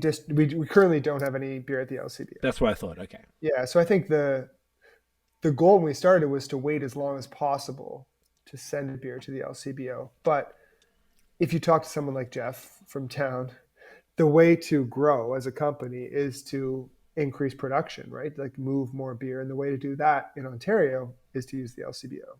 Okay. So yeah, beyond some of the things we talked about earlier, like keg prices and more local sales in general, the path to growth in Ontario is the LCBO. I Mhm. think. How you feel about To that? get, yeah, I'm concerned about it. I'm concerned. That makes sense. We've been trying. So the last, say, 4 months, we've tried some different pale ales and some IPAs, like different recipes to try to figure out, okay, can we play with our recipe a little bit to try to get a bigger yield? Like, are there new products, new hop products we can use to get a bigger yield so that we can have more profitable beer? Can we play with hops? Like, the price of hops varies depending on the hop somewhat, like significantly for some of them, right? It could be like, Nelson is a very expensive hop. It could be 50% more than Citra, say. Mm. So if we're using Nelson and LCBO beer, that might not make sense. What can we use? But again, at our scale, the problem that we have is if you talk to people that sell beer at the LCBO, it's like $4 seems to be the dollar value that pushes volume, right? And over Jeff was $4 talking less about that. volume. He was Yeah, even talking a matter of like 5 cents. Like as yeah, soon as you hit the $4 mark, everything changes. yeah. So how do we make a beer for $4, Right. tax deposit included, that makes us money? So that's the biggest challenge, I think, for a lot of breweries that are our size, is that, okay, things are going well. To be honest, our tap room, because we're in an industrial location that doesn't Mhm. have a lot of traffic, we need that location because that's where we can afford to make a lot of beer or more Okay. beer. If we were downtown Kingston or downtown Toronto, we'd probably sell a lot of beer at the front door, and we'd probably be like a lot more profitable, right? Mm-hmm. We've sacrificed that because we want to make more beer. So there's potential to make more money Like, revenue in the tap room for sure. okay. That's untapped for us. But the other avenue would be the LCBO. Okay. But the LCBO for breweries like us and Third Moon or whoever that makes expensive beer, it's just a really difficult proposition to like wrap your head around. Yeah. Unless you're going to go in for, so, Dominion City, Sunsplit, that's great. I'm not sure how much volume they move, but I think it's $5 a can. Or Nate might. Do you know, Nate, how much it is at the LCBO? 5.25 maybe. I can even check while No, we're I'm talking. not. I'm not sure. I don't go into the LCBO often enough to have that off the That's top of that's a good response. Yeah, I'm on. I'll but find they're out. there. Blood Brothers is there. There's some breweries that have some higher priced IPAs, which I think is just great. It's $5.10. No, 5.10. Yeah. Mm. Okay. So the market in the LCBO is going up. So that's just great for us. So we've been kind of waiting that out. So how much can we go in with? That's Say, a 6.5 beer yeah, as well. 6.5%. Yeah. But the LCBO is going to take $1 out of that can, say, and so it's not bad. But they're not moving the same volume as like Juicy Ass IPA or whatever, which does something like 3 million, 2.5 million a year. That is LCBO. just the most insane, That's crazy fucking wild. thing I've ever heard in my life. When people keep Yeah, telling me that, I'm like, yeah, big ups to Flying Monkeys, but I don't understand why that beer is the one that's captured the zeitgeist and has become the. the price is good. Is that? Do you think that's what it is? Yeah. It's just I price. think so. Yeah, I think it's price. Then do you? I guess really what it comes down to: who are you talking to? Are you talking to the price conscious consumer, or are you talking to somebody else entirely? Yeah, we're not, but we need to be talking to whatever the customers are that can help us push volume, right? So there's no point in us going to the LCBO and just. So I think Matron is probably a really good brewery for us to look up to in this Okay, regard. Matron Mm. and Town, but Matron has Janky in the LCBO. and that's the only one, not Yasay or nothing. No, I think they have two now. I think they might have Yace. I don't know what They the must second. Let me. also have ESA, I'm sure. Yeah, Yacer, right? Yeah, they have two, and they have a good thing going with, I think, with those Yeah. two beers. Like they have a nice thing. It's like slow organic growth They have with those beers. Janky and Yasay. You correct? Janky and Yeah. Yacer, yeah. Yeah. Yeah, and so that's good, but they move volume with those beers, Right. which is good. Mm. There's no point in us going and like not moving any volume. Yeah. Yeah. So What would you, those are like tough. so you don't even have a night like? Could you put oats and cream, or is that too high ABV? No, that's too high end, like too expensive for us. But What we would could you do? maybe do like our 6% IPA. Tiptoe, whatever. Tiptoe. That's what we've been kind of playing with. So we've done a few pale ales this past summer, playing off that recipe, kind of lowering the ABV a little bit. Therefore, lowering the costs. Yeah, lowering the costs, playing with the dry hop. Like, I think certain hops have more like potency, say, than others, like give more flavor than others. So can we find a good hop profile that is going to give it a nice, because we want it to be representative of our brand, of course, but also it has to be somewhat affordable. And I don't think it's affordable anymore. Like I think even like Square Wheels is $4.25 now, the LCBO, I think. Let me check. Yeah. This is good. So it could be like, we could be talking about a $5 IPA. What about light hazy? That is a good option. Yeah. That could actually work pretty well. The problem we have with that beer is it's quite expensive to make. How much could we sell it for a 3% beer? That's the problem. Yeah. Okay. Do we give you our dry hop is similar that's the trick. At 3%, people are going to be expecting a lower price point, and if it's expensive for you to make, that makes that difficult. Yeah. We undersell that beer. That's one of our one of our least profit margin beers, because we sell for $3.76. Okay. And we dry hop at the same rate as our 6% IPA. Gotcha. Yeah. I'm looking. So Town have 5 beers at the LCBO. Outside Jokes is $3.95, and that's a 5% pale ale. Yeah. Mad Nice is $4.25, so 30 cents more, and I think that's a 6%. Square Wheels, which I think is 6.5 or 7, that's also $4.25. Super Dope West Coast is $3.95, and Quick One Lager is $3.55. All tall boys. Yeah, and Quick One, one of those is a season. Super Dope is even under $4. That's wild. Yeah, they're very cheap, right? I think. Even what Jeff was saying, like, say, Outside Jokes was outselling the other ones, like, by some crazy number, just because of that $3.95 to $4.25 number in the LCBO. So, like, maybe because we're craft beer consumers, I don't even look at the price in LCBO basically ever. Like, it doesn't even matter to me. Yeah. Because we go to a brewery, and I'm going to go to a brewery, I don't know what the fucking price is. Like, I want to support that brewery. I want that beer. Like, okay, like, unless it's something ridiculous, I don't care. But it's a different consumer, and I guess that's what we're talking about here. Yeah. So I mean, there's a few. Looks like there's some options as far as where you can go, but it probably sounds like you'd want to be sub $4. Is that right? No, I think we have to be more than 4. Yeah. More than 4. For the beers that we're making. Yeah. As a pale ale. No, as an IPA. If you had the Tiptoe 6%, I think that would probably equate to Mad Nice, and I'm just double checking what that is now. Square Wheels, I think, is 6%. Mad Nice is 6.3. Square Wheels, I've had it 8,000 times. I should know what the fuck it is. Hey, I'm pulling it up now. Square Wheels is 6.2. 6.2, yeah. So a touch over, and that's $4.25. So if you could come in at that $4.25 mark, it looks like Town have got 2 beers at that point, and the rest are $3.95 for the two sort of Westies and the because I guess a Westie is cheaper, probably less hops, and the lager at $3.55. Yeah, then it probably could work. But you see the greater struggle though, or like debate, So ideally, we sell all of our beer out the front door. And then it goes back to that keg kind of conversion. Yeah. And we avoid the LCBO.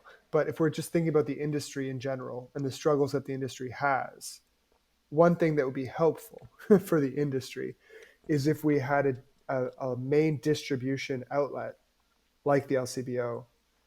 That was easy. That was easy, and that you could actually have a good return on your product. Yeah. Like, so many breweries are selling a case of beer and making like $5 or $10 for that case. Fuck. When it's all said and done, right? So you have to move so much product. Yeah. That's illogical. That's like ridiculous. Well, and that's why we're not there. Like, breweries are holding off on even going to the LCBO. I understand. For me, everything changed when Bellwoods went to the LCBO. That was like, whoa. Yeah. Oh, shit, and they pushed the market up, which is good. I mean, it probably is a good thing. Let me see what they're at, actually. But I remember specifically when they started going. $4.50, I think, for Jitsu. Sorry. No, this is good to know. You're correct. Roman Candle also 450. When Jutsu's 5 and Roman Candle I think is 6 or 6.5. Yeah.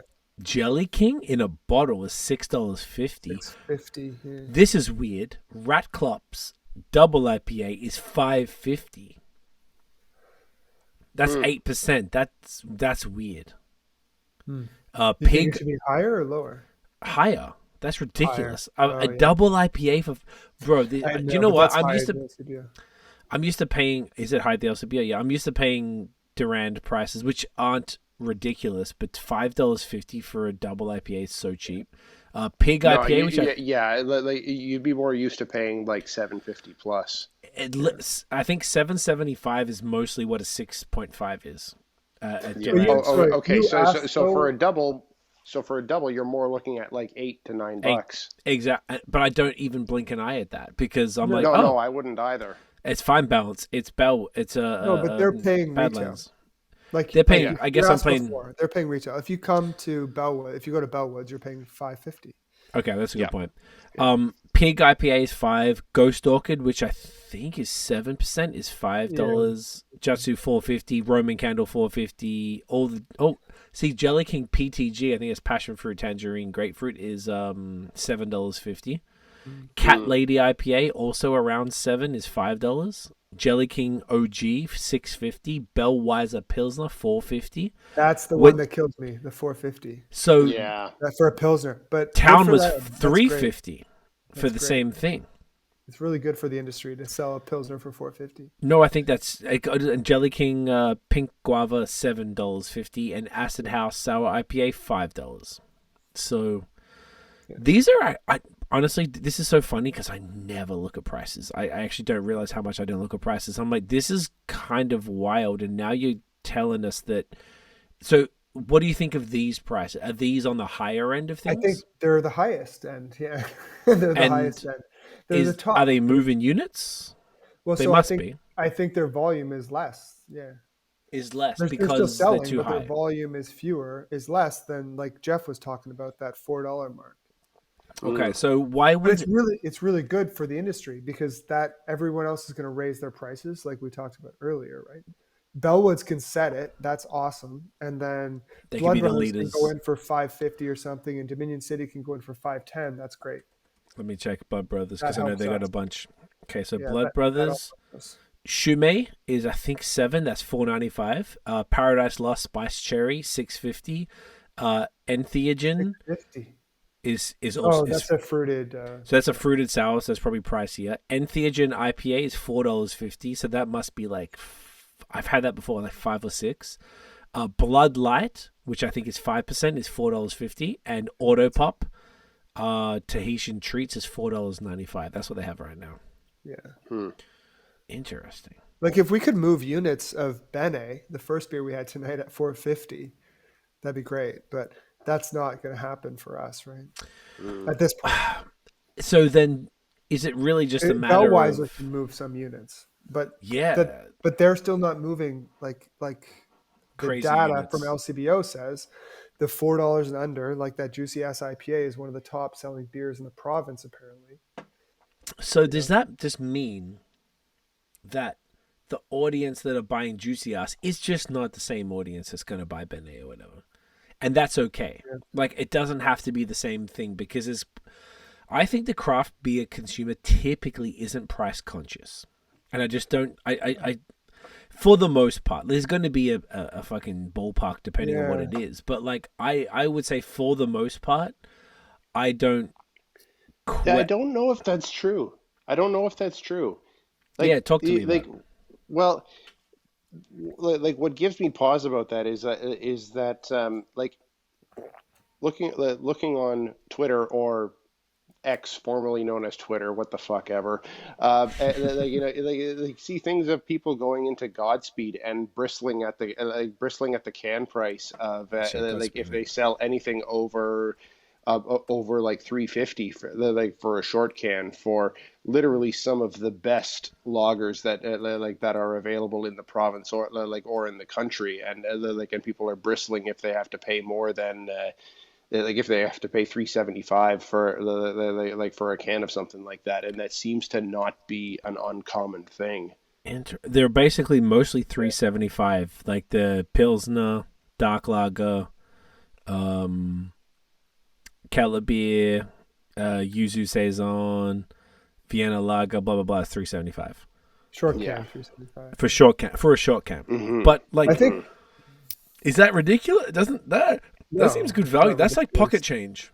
No, I It's think it really is good like, value. I think it is good value, but but the thing is that They even complain. at even at a short can, it seems like people are even complaining if it's if it's more than 350. Like it's like there seems to be, and this comes back to our conversation of short versus tall can before, of the price that people are willing to bear at that like at that size. Like their mental threshold seems to be lower for short cans, and even at excuse me, even at the quality of product that we're talking about here from a place like Godspeed, which you'd think would only attract the kind of consumers like we're talking about who wouldn't be price conscious, but it seems like that's not necessarily the case if people are kind of still getting their back up at like at a price point that's over whatever their mental threshold is. Yeah, Interesting. I think Nate's absolutely right about I think there's two markets or like two customer bases, right? There's Okay. the one that are like don't care at all, and the other ones that just want to drink craft beer. And I think about a fruited sour. My partner, she loves sour beer, and she drinks all of our sour beer. And recently, she got something that was gifted to her from the LCBO, and is a fruited sour, and there was no fruit in it from the LCBO. It cost $3.50 or something, Okay. but it looked like a regular beer, and it was supposed to have raspberry or something in it. It's just like the quality is completely different. But if it tastes like a sour beer, and it's very drinkable and it's good. If that's all you're looking for, you're very happy. You don't understand. Well, I get $3.50 for a tall can, and it's $4 for a short can at this other place. Like, why would I buy that?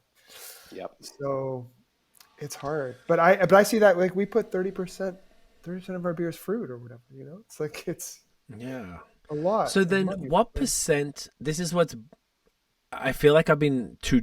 I think I'm too like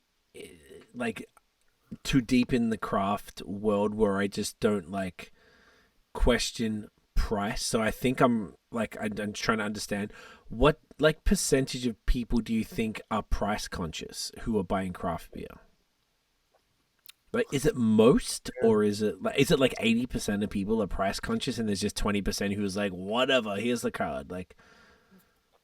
I don't know, because the people that shop at our brewery come back, like they're almost all return customers. And they're buying I've, cases of expensive or 7% yeah, or no, they come and IPAs. they buy like 4 or 6 a week, or every 2 weeks they buy a 6 pack.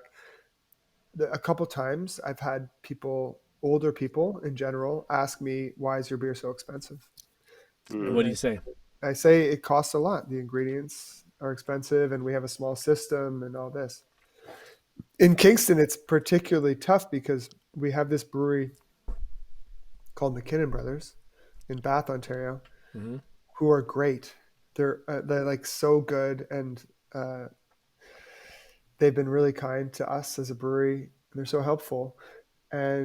But they make traditional English ales, and they sell their beers for $3.50 at the LCBO, and that's Mm-hmm. great. But if you want to buy craft beer, and also you love English ales, you should go there and you should buy them. And if you come to us and it's $4.25 or $4.50 for a pilsner, you're confused. And I get why those people might be confused.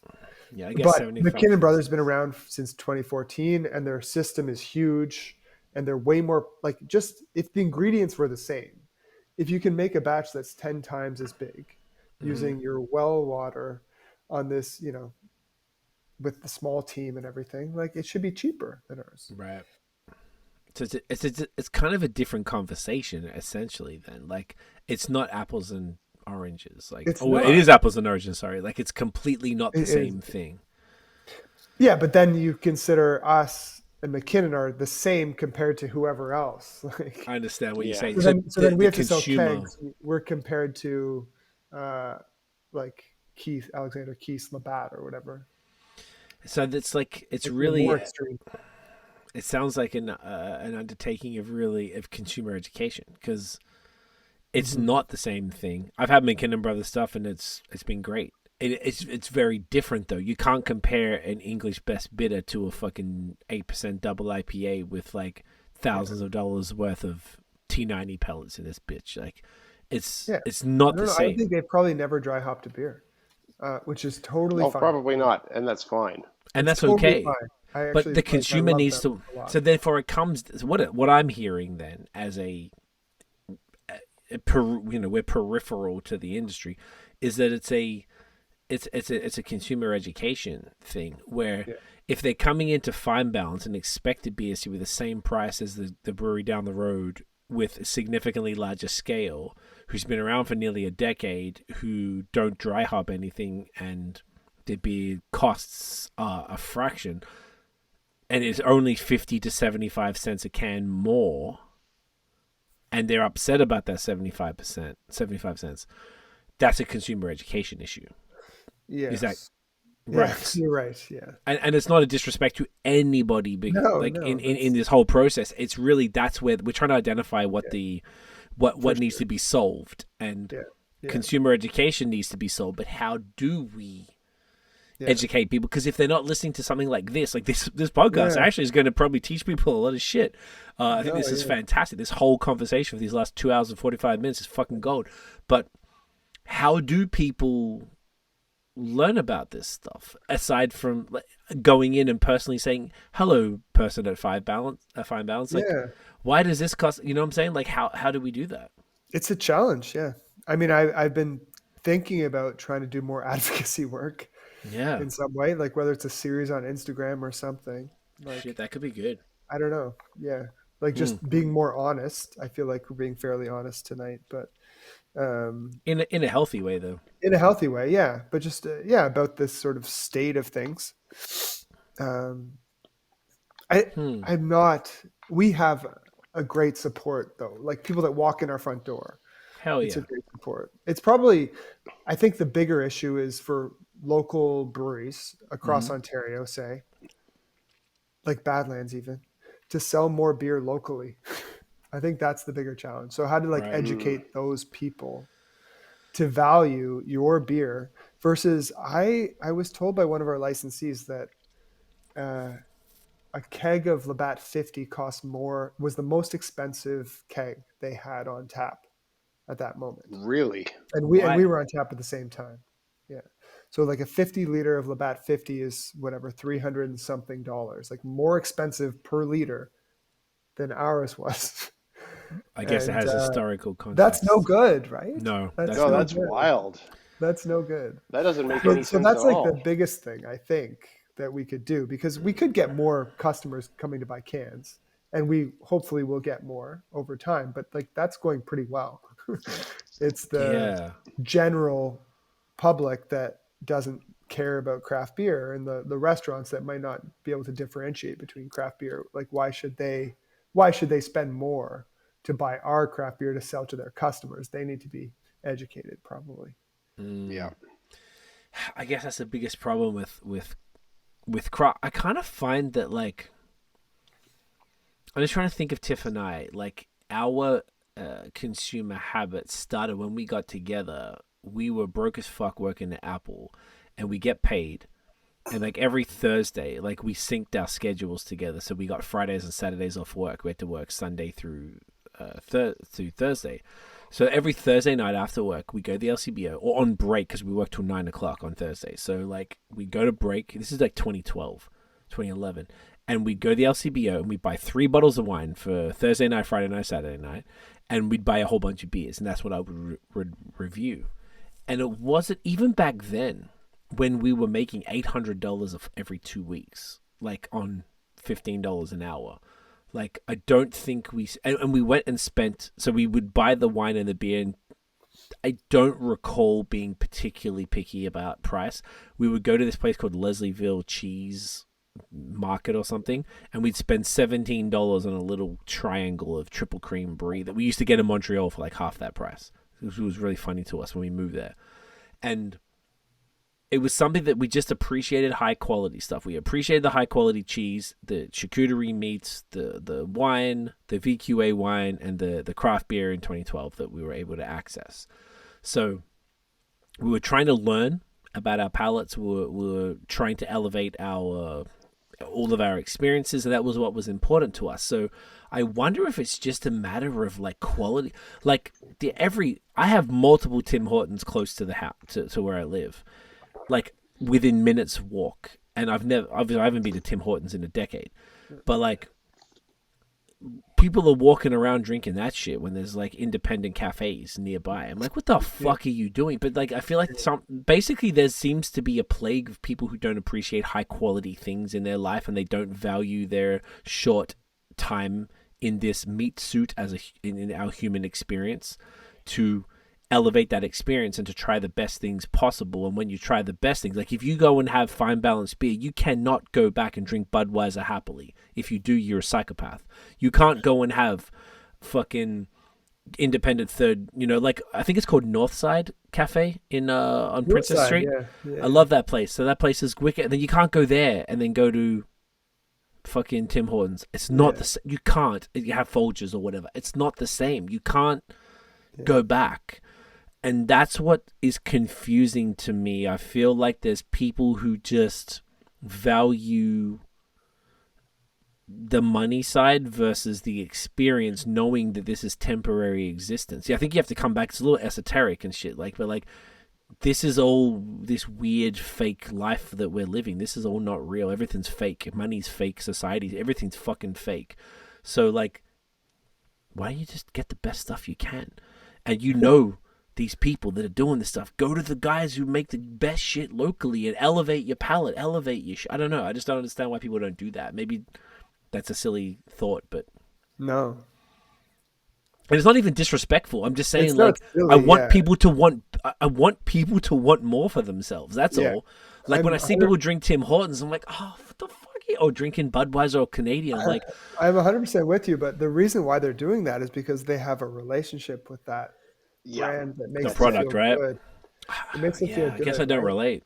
And just like they want to go to whatever bar makes them feel good. They don't care what the bar is selling. They'll drink anything. They'll drink. They're happy to drink Heineken over and over again. Gotcha. Oh, it's only the people like us that go to the bar and want you peruse have this really the interesting menu. Beer. Yes, I want to try that one. But unfortunately, 80% of the people that go to the bar just want alcohol. That's make them feel good. And it's it's the same thing with coffee too. It's the people who go to Tim Hortons, or even worse, if they just go to the gas station, they just want that caffeine hit. Maybe they talk to the people, the person that's working at the gas station every day. Yeah. Right. Yeah. And I'm creatures of habit. Gonna try to not go on a long tangent on this, but there's a whole other thing to that. It's the person who's and the thing is that I've got people in my immediate family, not in my household, but I guess not my immediate family, my extended family, who are avid Tim Hortons drinkers, and everyone knows the type. It's they've and it was exactly like you were just saying, Andrew. They've got a relationship with it. They've it's part of their sense of self. It's part of their identity, even. And there's this whole Canadian thing with with being the Tim Hortons drinker and whatnot. And there's such a whole thing of being a Canadian. There's something that you've been sold as being a Tim Hortons drinker is part of your Canadian identity, and and all of that. So there's a whole thing in there that people have bought into as part of their identity. But there's also just that whole aspect of when they want their coffee, they want the exact same thing every single time, no matter which Tim Hortons they walk into anywhere in the country. They don't want a single origin espresso that they can get from whatever place. They want their coffee to taste exactly the same no matter where they get it every single day. And with that kind of thing, you're not going to change their mind with anything, even if they taste that single origin espresso from Pilot or from Like or from Hatch, Propeller or from, or from wherever, you're not Detour. going to change their mind. You are not going to change their mind. Just like like for someone who is used to buying their 2-4 of Labatt 50 every weekend, you're unfortunately not going to change their mind, even if you there might be the odd one that you might change their mind if you give them a taste of Bene, and if it does change their mind, I would celebrate in the streets. But for the most part, you're not going to change their mind. Yeah. No, it makes sense. I get it. Even when I came here, I was personally, because I wasn't into good beer or good coffee, and I was enamored by Tim Hortons and by Molson Canadian and Labatt Blue and all that stuff. And it was only until I experienced the better stuff, like doing the 365 days of beer with the selfies, that I started trying different things. I'm like, oh, and then eventually I wasn't able to drink the macro stuff anymore with any sort of pleasure. I couldn't do it. And the same And you thing were with enamored coffee. with it because of that whole tale that is spun about the Canadian identity with those things. Correct. I was excited. I used to when I lived here in 2004 and went home, like I brought back the French vanilla coffee powder. I used to rock that. Even though third wave coffee was invented in my city. Like, I know it's garbage now, but like I loved it back then. But I didn't drink coffee in Melbourne. I drank like hot chocolates. Then I came over here and I was drinking Tim Hortons. I was just excited for any macro beer because I didn't understand it. And then it took a friend to show us. Tiff took me to Second Cup, which was an elevated above that. And she was like, try this. I was like, oh, what's this? You get this caramel pump in this fucking like drip coffee. Like, okay, cool. And then whatever.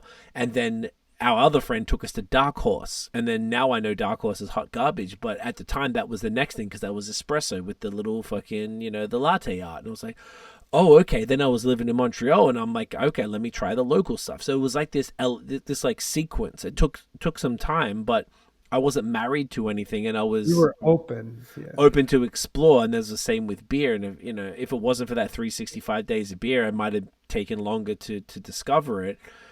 And I'm probably more judgmental because I'm just more like I imagine all of us do. We just want the best for everybody. I want every Canadian, every American, everyone in the world. I want experience the best of the best that you can afford in life. And none of these things that we're talking about are particularly expensive. Basic coffee and craft beer aren't insanely expensive.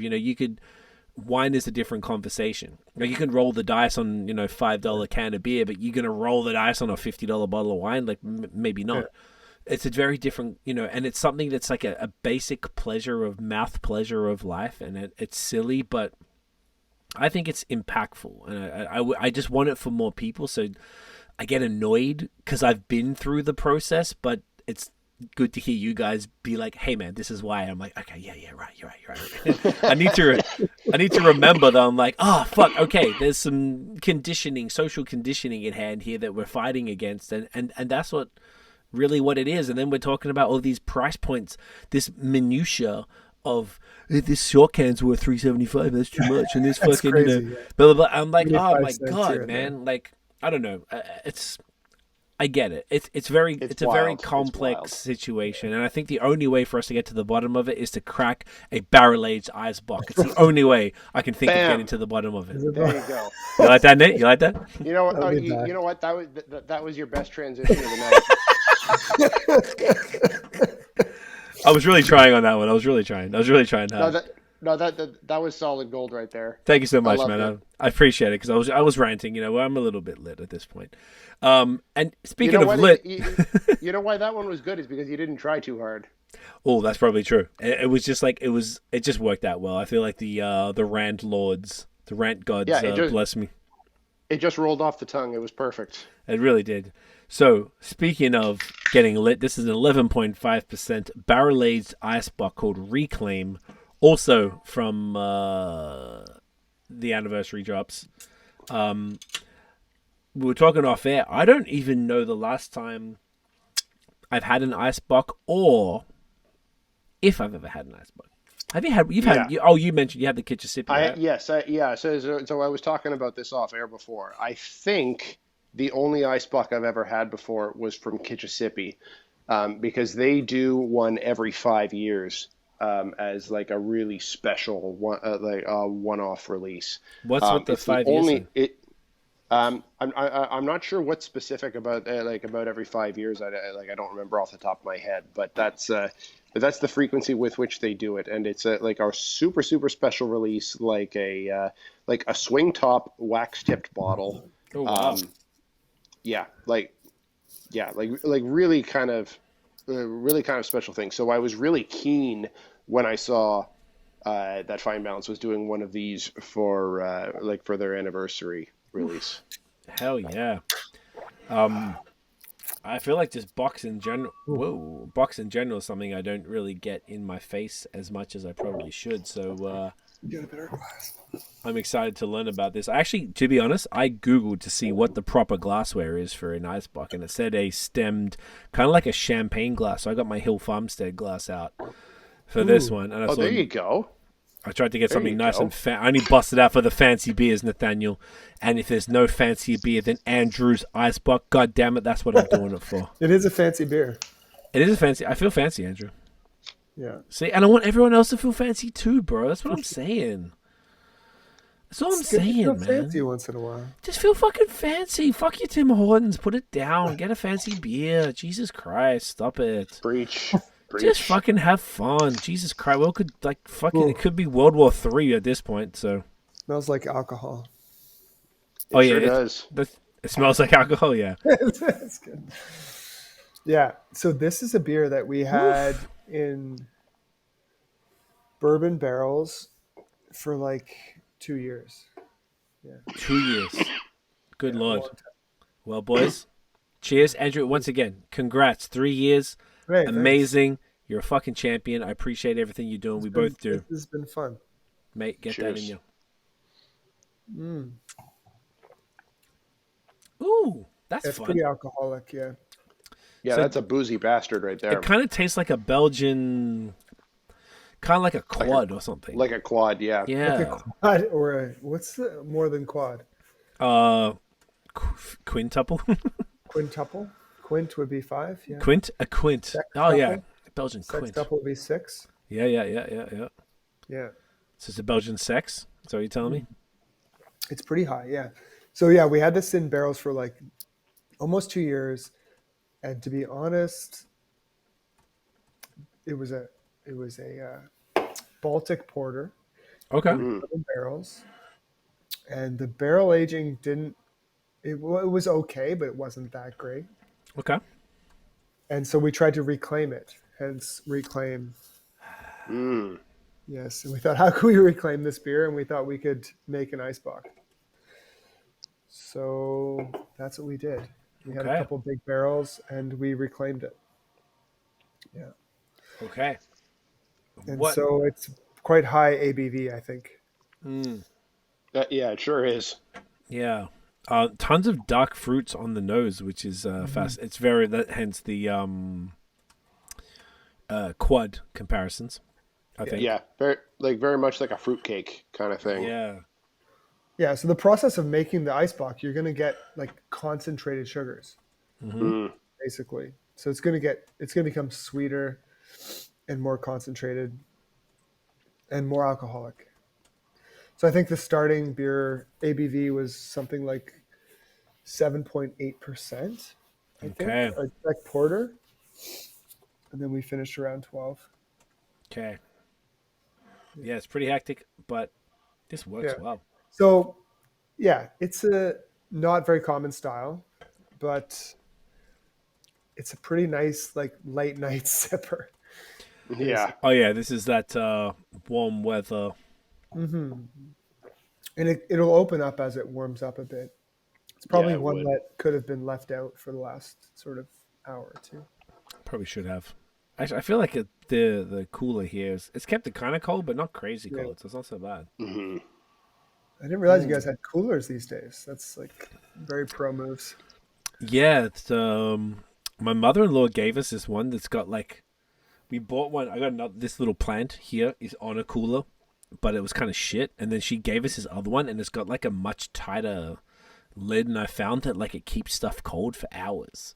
So like for podcast, I just like pop that behind here. I'm like, let's fucking go. It's beautiful for the pods because in the old place, I guess we didn't do the pod probably in the. Did we? No, we did in 2021. This one, yeah, you had to run upstairs. Or Yeah. downstairs. Well, it was a 1-bedroom apartment. There was no upstairs, but it was just like to the other end of the room to get to the fridge. But in this place, this is running upstairs, so this is annoying. And the only way to not do that was to have a cooler right here, which made life a lot easier. And Nate did the same thing once he started co-hosting. He was like, "Okay, I need to figure something out," because he used to run to the fridge, Yeah. and then he. And I've just and I've just got this cooler bag right here, which will keep. I've used this to bring beers when when we go to visit my family in Burlington and whatnot. It'll keep beers like pretty close to fridge cold for like a good 5-6 hours. Sweet. That's money. If I've got it packed to the brim, it'll keep it cold, no problem. I got one of those as well for the trip. So we have that, and we have another one about the same size as well to bring for those. Like even if you just go in the park for a picnic in the summer, just to try and put a bunch of stuff, food and drinks to keep cold. They're money. It's obviously you don't need that, Andrew. You're not doing podcasts every day or every week. I should. If you could see, I'm just like littered with stuff here on the table. It's not good. No, so are we. It'd be better if I had a cooler. Well, we got stuff. I mean, I guess we just had them in the cooler, but right now there's like 6 glasses full It's a mess. of beer. Yeah, see, look, there you go. Like this is what my ottoman is looking like right now. Nice. Yeah, we all got the same thing, bro. Don't even sweat it. Yeah. It's a beautiful thing. This is a super interesting beer. I don't know if I've had much like this. This is fascinating. Is this the first time you've done anything like this? Yeah. So we've done a Baltic Porter a couple times. Okay. It turned out pretty nice. We put it in short cans.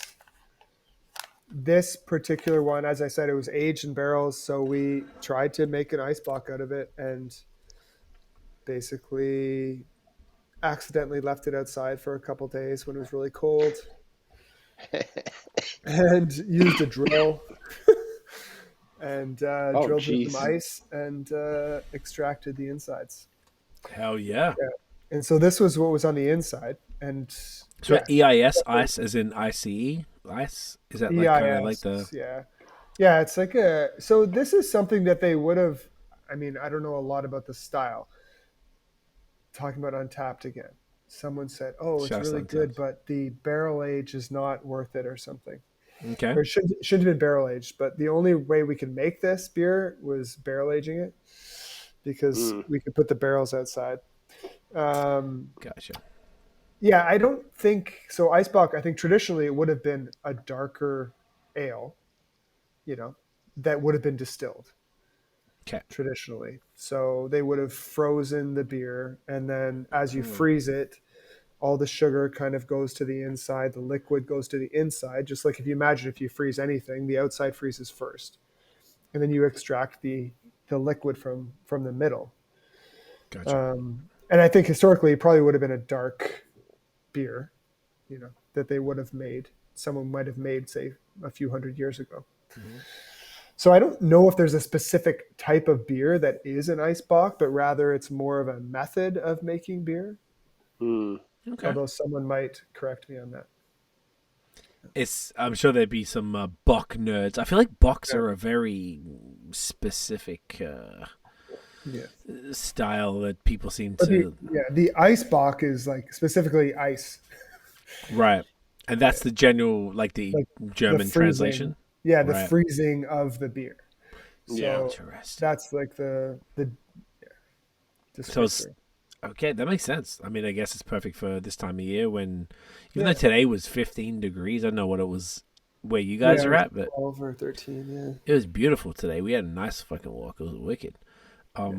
That's great, man. I mean, look, this is like a really good snapshot, obviously, aside from the Bene, which is the regular fire ass pills, but 5 of the 9 anniversary beers, killer, man. Yeah, I just feel like the IPAs were just so different, like you said, and that's the hazy IPA critics always like, they all taste the same, bro. Fucking no, these are all very different. The sour was perfection. That drained in 2 seconds.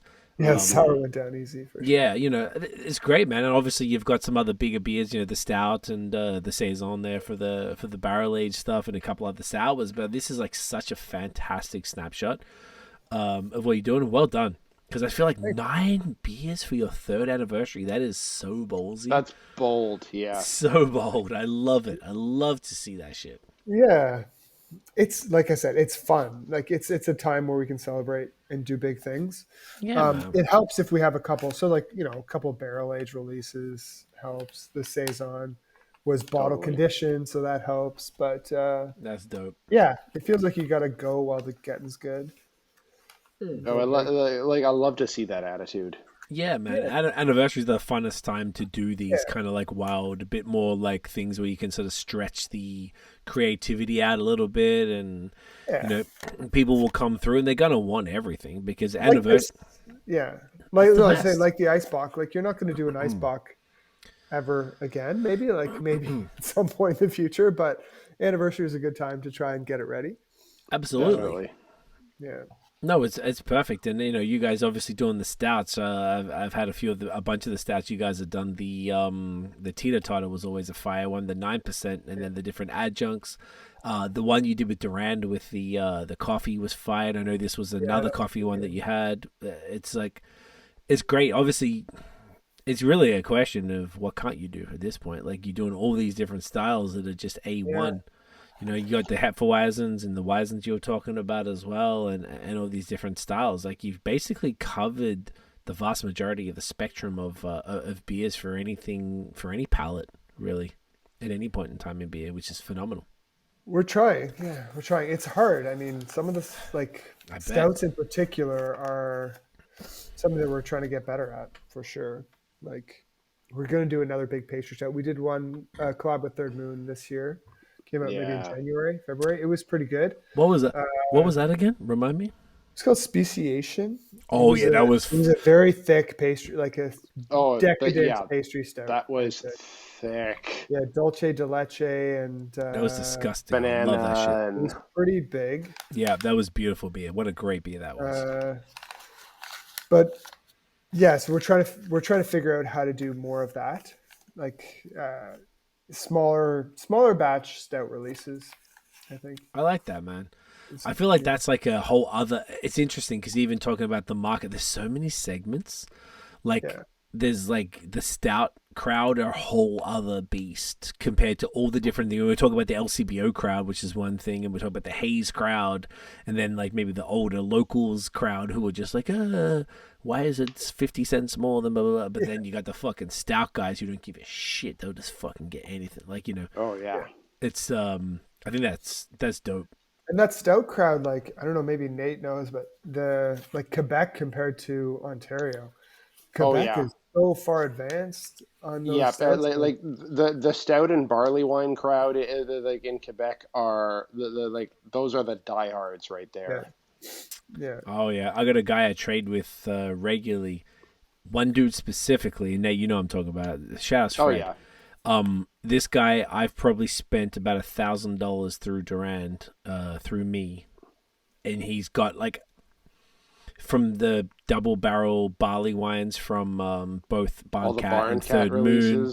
Yeah, and like all the different stout. This dude, and he sends me like an empty wine shipper, and then I send it back. Like he's so intense. It's awesome. Like he's really just got his shit together. Like today he just sent me some stuff from Quebec. I'd be some like Missouri stouts and these other crazy ass shit, and like he's very serious, and he's got other plugs everywhere. He hasn't asked me for anything for a while, and I was like, okay, I guess he's I'm offended personally. Well, that's because Barncat's closed, man. Like, yeah, I know, right? And I guess he's got other plugs doing the stuff, but yeah, and our friend Noah, who used to write the Beerism blog, probably knows more about barley wine than anyone else we know, and is also very much tuned in on the stout game as well. It's that seems a whole other thing for the folks who are really, really tuned into that. I almost feel like anything you drop from your side will probably be equally as popular in Quebec as it would be out here. Yeah. because particularly like if it's like distributed just to a few of those cool local shops, like whether it's Wheel Brew or Durand or Princess or anything like that, like people they just love it. I don't know. It's interesting. It's very interesting, and it's cool because I feel like those people are, when I say those fat, the stout guys and ladies are just like when they're into it. For sure. So it's like a cool separate market. It's like it's so complex for what your job is so complicated because you've got it's almost every style has its own fan base and in its own way and almost needs to be treated. If you go and do your barrel aged stouts and they get a little bit of hype behind it, and then you're going to have some pressure coming from Quebec, people needing it, and they're going to be busting their balls to their Ontario proxies and being like, "Give me 6 of that, give me 12 of that." Like it's interesting. That's another like political thing, though, is how to transport beer between provinces more easily. Oh yeah, that's a whole other thing. Like, it's a whole other thing, but like if the best Ontario breweries could sell in Quebec easily, wouldn't that be nice? You just do it and don't say anything. That's really the most. That's it. People do that for sure. That's it. There's nothing wrong with that. No one's even listening or watching from Canada Post. It's okay. I just recently, feel like Canada Post, no, that's not an issue. But actually, that's true. We should figure out a way to do that. But oh no, we can talk off air. You just basically do it. You just basically fucking do it. That's really all it is. Trust me. Yeah. I did Montreal for 10 years. You just fucking do it. That's fine. I mean, I wouldn't tell anyone. I wouldn't tell anyone. You just fucking do it. You just put it in the mail and you put from fucking Andrew. You don't put from Fine Bounce. Like they don't.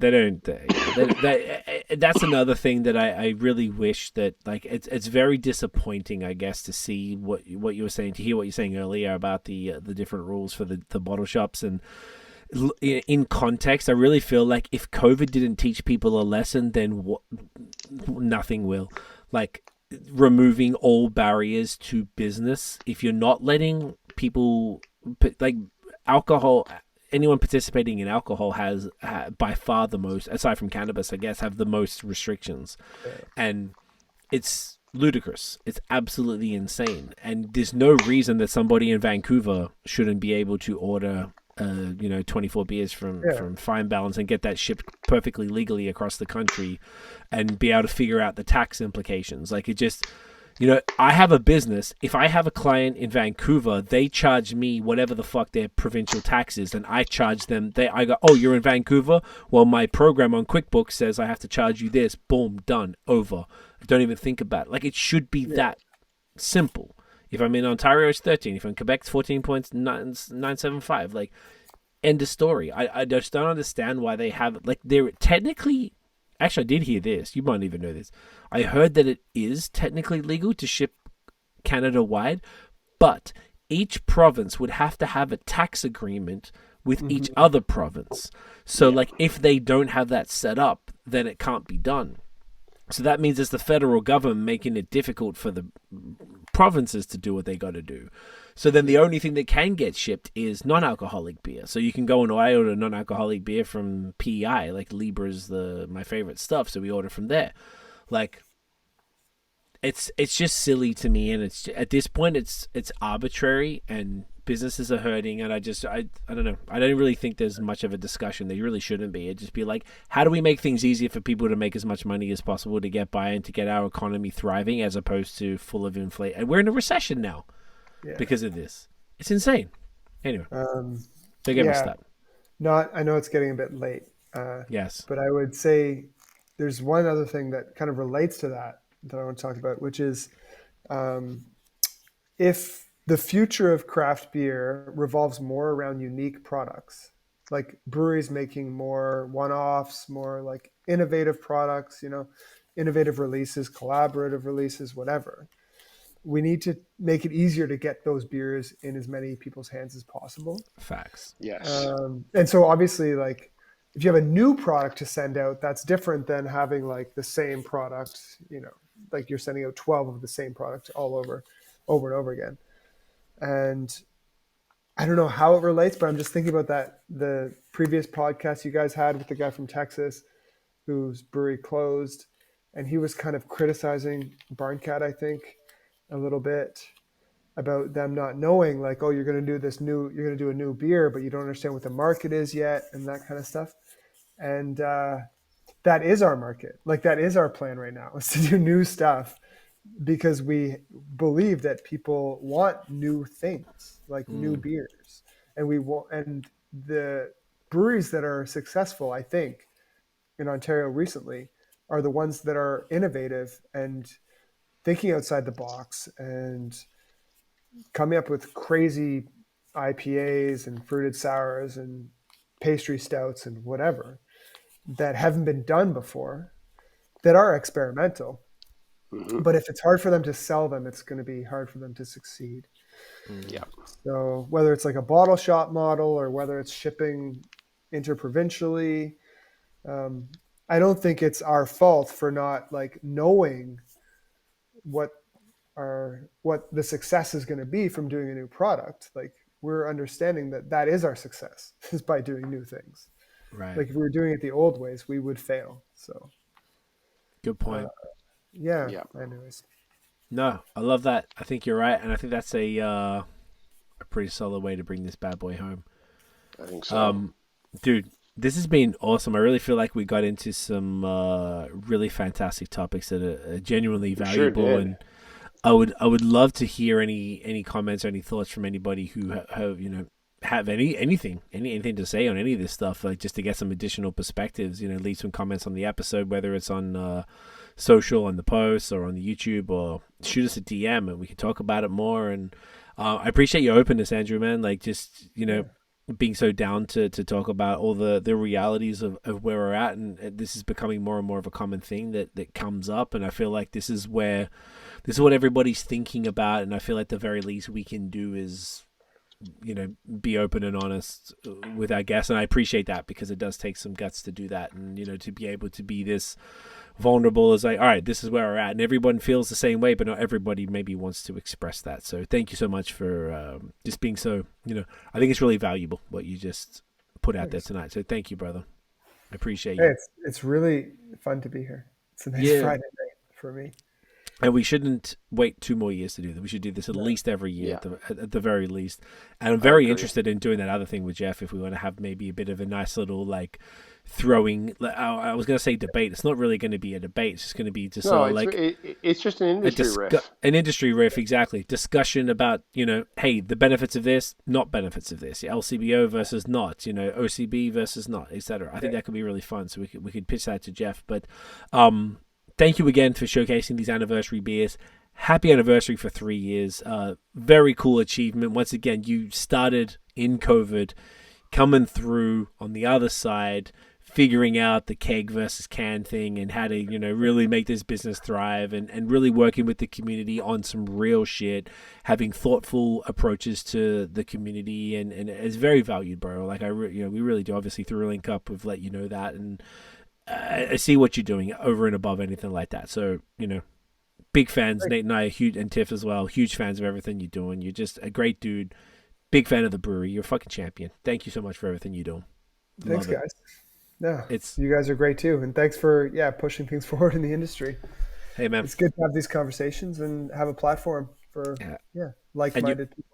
Absolutely, you're welcome anytime. Anything you ever want to talk about, let's always do it. So, where can everybody find Fine Balance online and in person? Yeah, finebalancebrewing.ca is our website. At Fine Balance Brewing, Instagram, Facebook. And 677 Innovation Drive, Unit 4, if you're ever passing through Kingston, very close to the highway. Genuinely is. It's right there on the way to PC, on the way back to PC. It's right there. Kingston's killing it. It's beautiful times. Let's take a quick screenshot here. I know we're doing other things for thumbnails anyway, but let's do that. Oh, what are we gonna do? Let's do some Gelato Sour. Let's do some fucking. There's so many beers to do. What am I gonna do? Triple what are we gonna? Pops. Yeah, you gonna grab triple? Oh, Nate's got all the pops. Nate's just pop. Oh yeah. Okay. I'll grab a single. I'll grab. Okay, you grab that. What do you got? Okay, I'll grab a single pop. I'll grab a single. Okay. Everybody ready? Everyone excited? Yeah, let's do it. Oh shit! Wait! I'm trying to get the right thing. Here we go. Okay, ready? Champion. Andrew, stick around. We'll wrap up offline. But thank you again, man, for your time. This is a pleasure and an honor as always. And I knew this was going to be fantastic because it's never not. Nathaniel, where can everyone find you online, sir? Everywhere at NathanDoesBeer. You're damn right, guys. Thank you so much for watching and listening. If you enjoyed the episode, smash the thumbs up, hit subscribe, and hit that notification bell. Ding. So you know when the new drops. Follow us everywhere at BAOS Podcast. And check out the long form audio so you can hear extraordinarily attractive individuals like Andrew talk about craft beer every week. We drop every Wednesday. You know the vibes, Andrew. You see that beer. You see that cheeky little dimples. I see you there. I see you. And we'll see you guys in the next episode, guys. Cheers. Cheers.